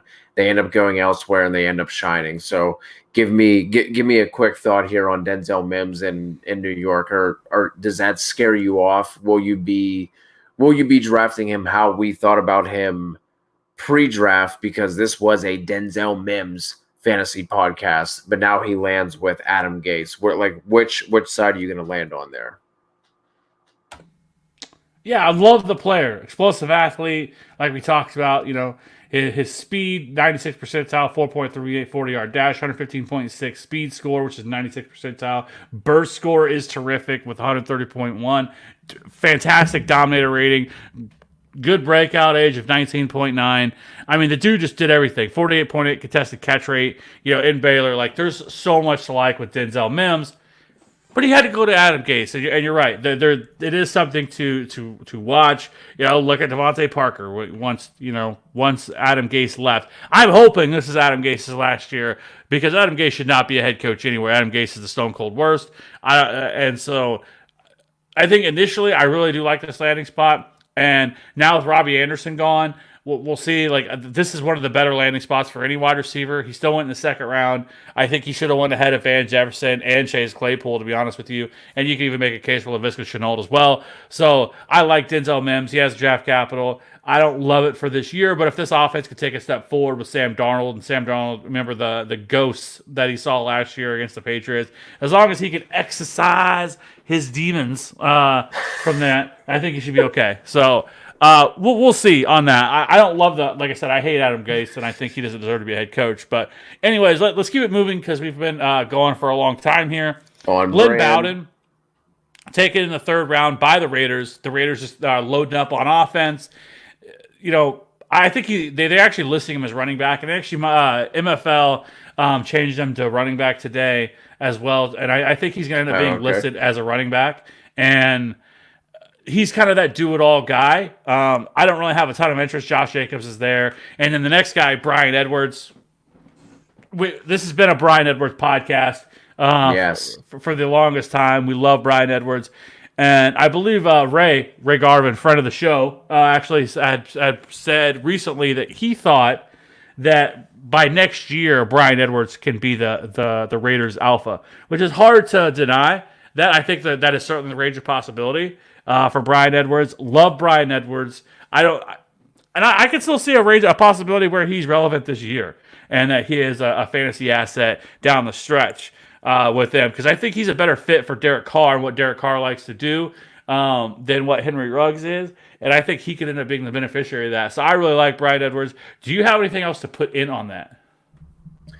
I mean, for all of our listeners who've been following along for the past couple of months, like honestly, it wouldn't have mattered where Brian Edwards landed for me. Like I'd still be super hyped on him.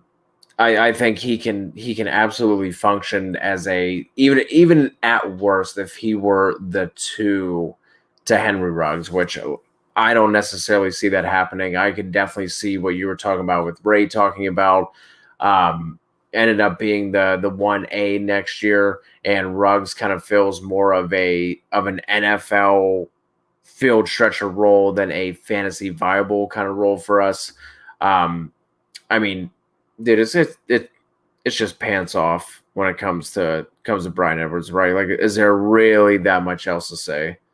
I mean, that's going to be my analysis. Anytime if you see an article come out anytime with this as like Cody Kutzer talks about Brian Edwards, just expect to open up that article. It literally just says pants off.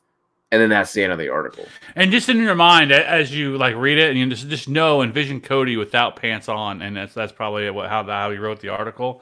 So just pants off all the time. So yeah, I think we both can agree with that. And then you have Devin Duvernay went to the Ravens. It doesn't do a whole lot for me, to be honest with you, at least right now. Maybe something I'll get into a little bit later with Duvernay. I think it's good for Miles Boykin for sure. Our boy Derek Brown is really high on some Miles Boykin, who is an explosive athlete himself.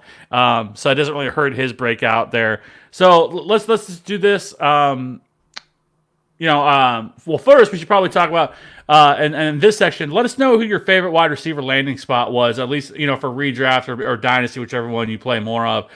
For the question of the week here for the wide receivers, because I think there's a lot to choose from. Before we sign off, give me a couple sleepers that you really like. One of them.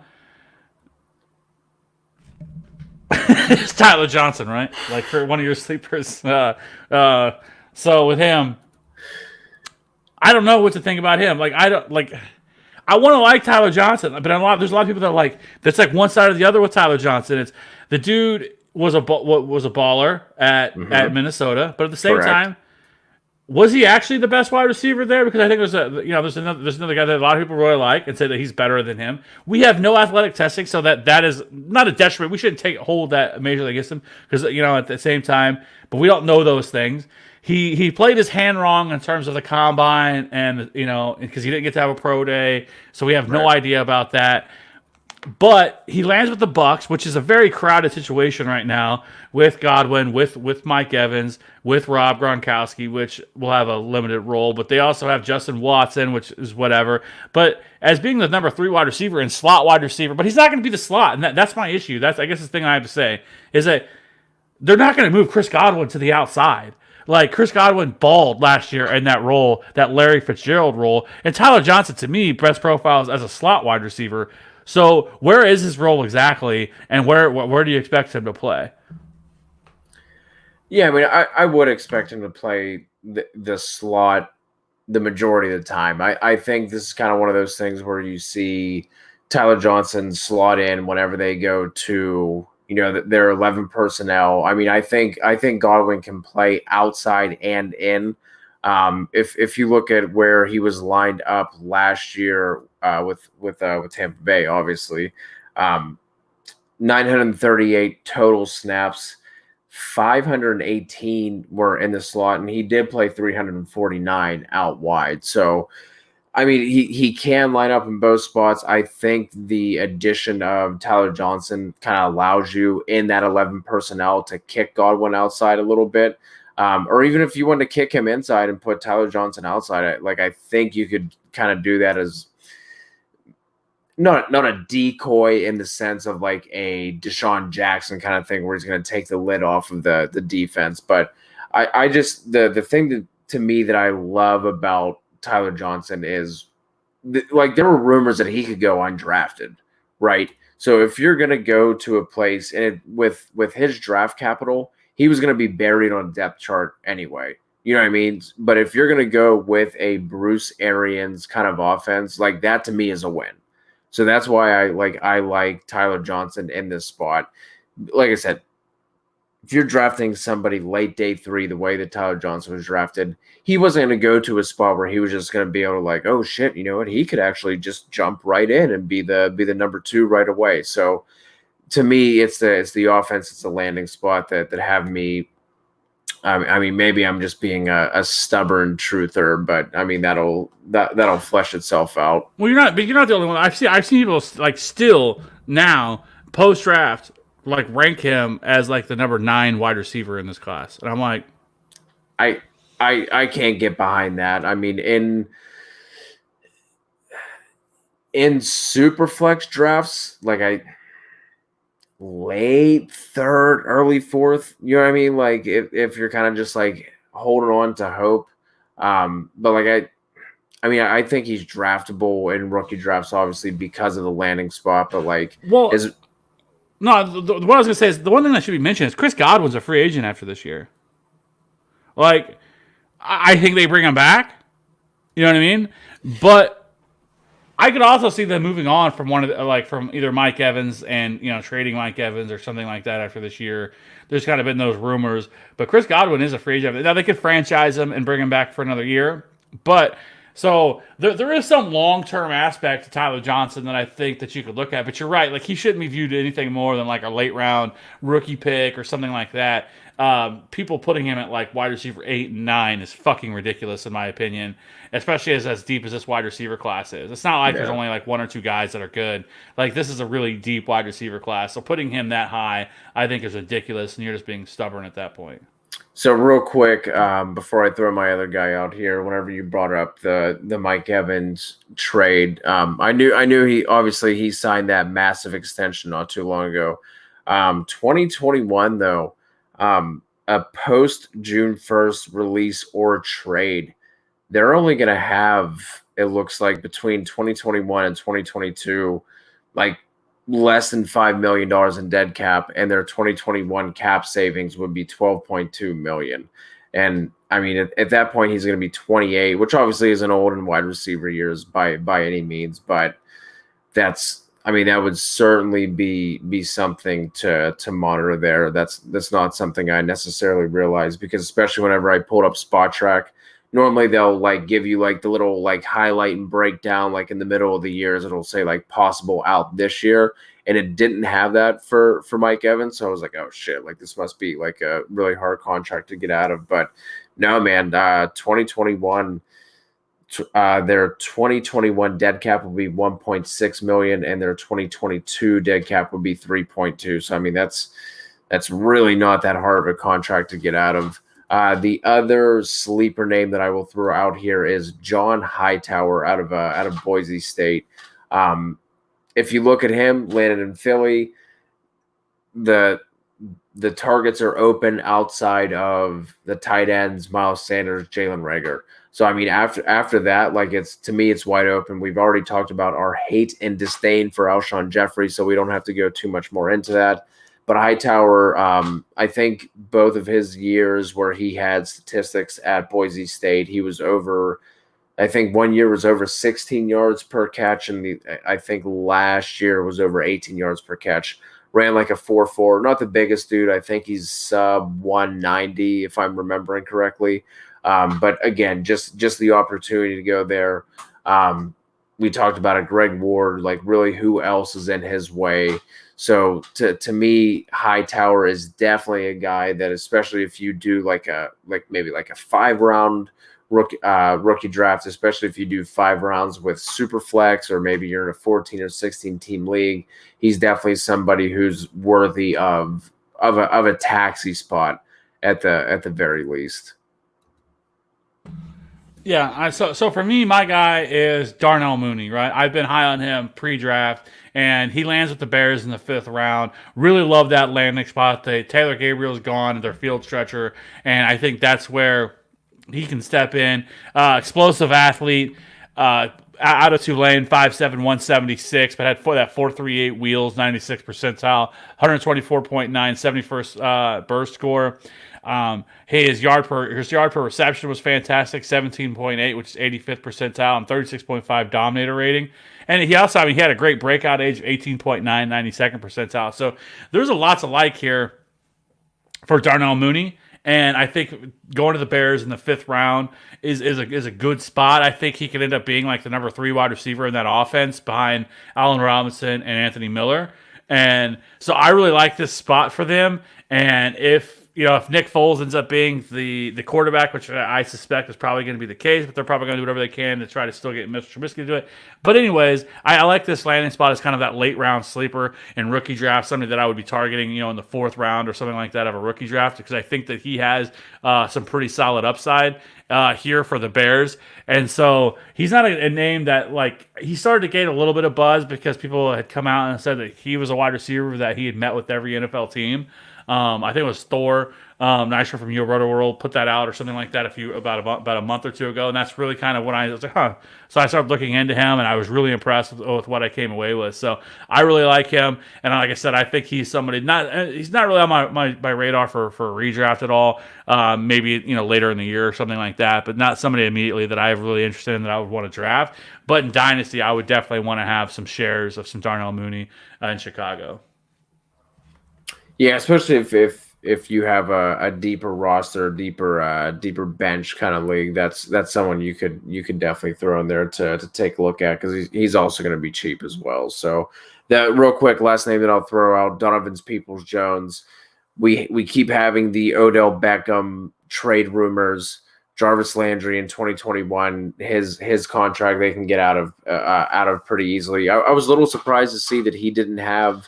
I didn't expect him to go super early, but I didn't expect him to go as late as he did. So if he can kind of go there, learn behind Landry and Odell for a year or two, that wide receiver room might be wide open within another year and a half. So Donovan's Peoples-Jones is another guy you can definitely take a late round shot on in your dynasty rookie drafts. Obviously, for redraft purposes, he's not going to be drafted or even thought about whatsoever.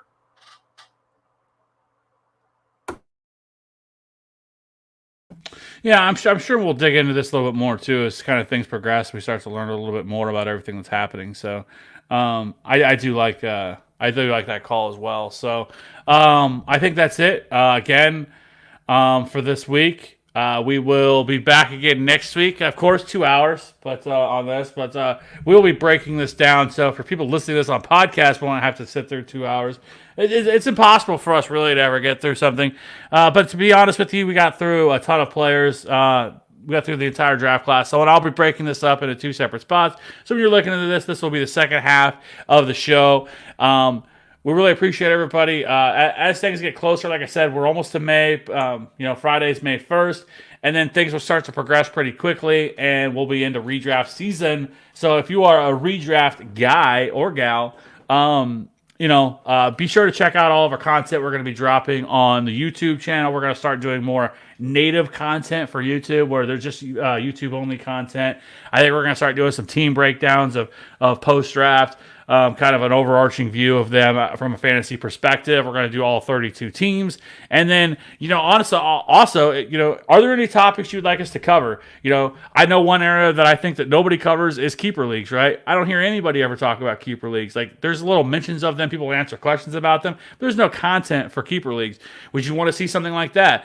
More Dynasty or Redraft or roster construction, strategy based. There's all different kinds of aspects that I think we could go down over these next month and a half, 2 months. So if there's anything in particular you want to see, let us know on Twitter or jump into our Slack channel. You can find it in the show notes.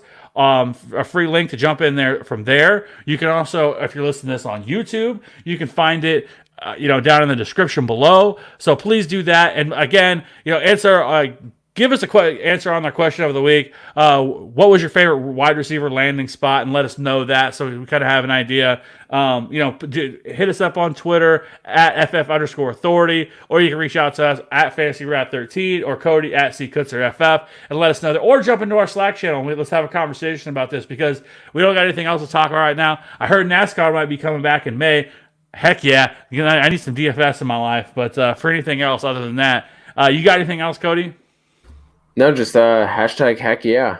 I mean, of all the F bombs that we've dropped, you decided to go with heck yeah for your NASCAR DFS. But no, seriously, if you guys have any suggestions on content you would like to hear, please let us know. I think just for us as like developing content, we kind of get stuck in like the same ideas because like we're in it. So if you have anything that you want to hear, whether it's or if you want to read it, hear it, watch it, whatever, like wherever you guys want the content, that's where we're going to put it. So whether it's strategy, like the keeper thing, I think is a great idea, Kev, because I went straight from redraft to dynasty. I didn't have any of the middle parts of any kind of keepers. So we would definitely love to hear from you guys, whether it's on YouTube, Twitter, Facebook. You can find us wherever. Instagram, we're over there putting up filters, little nice sexy pictures.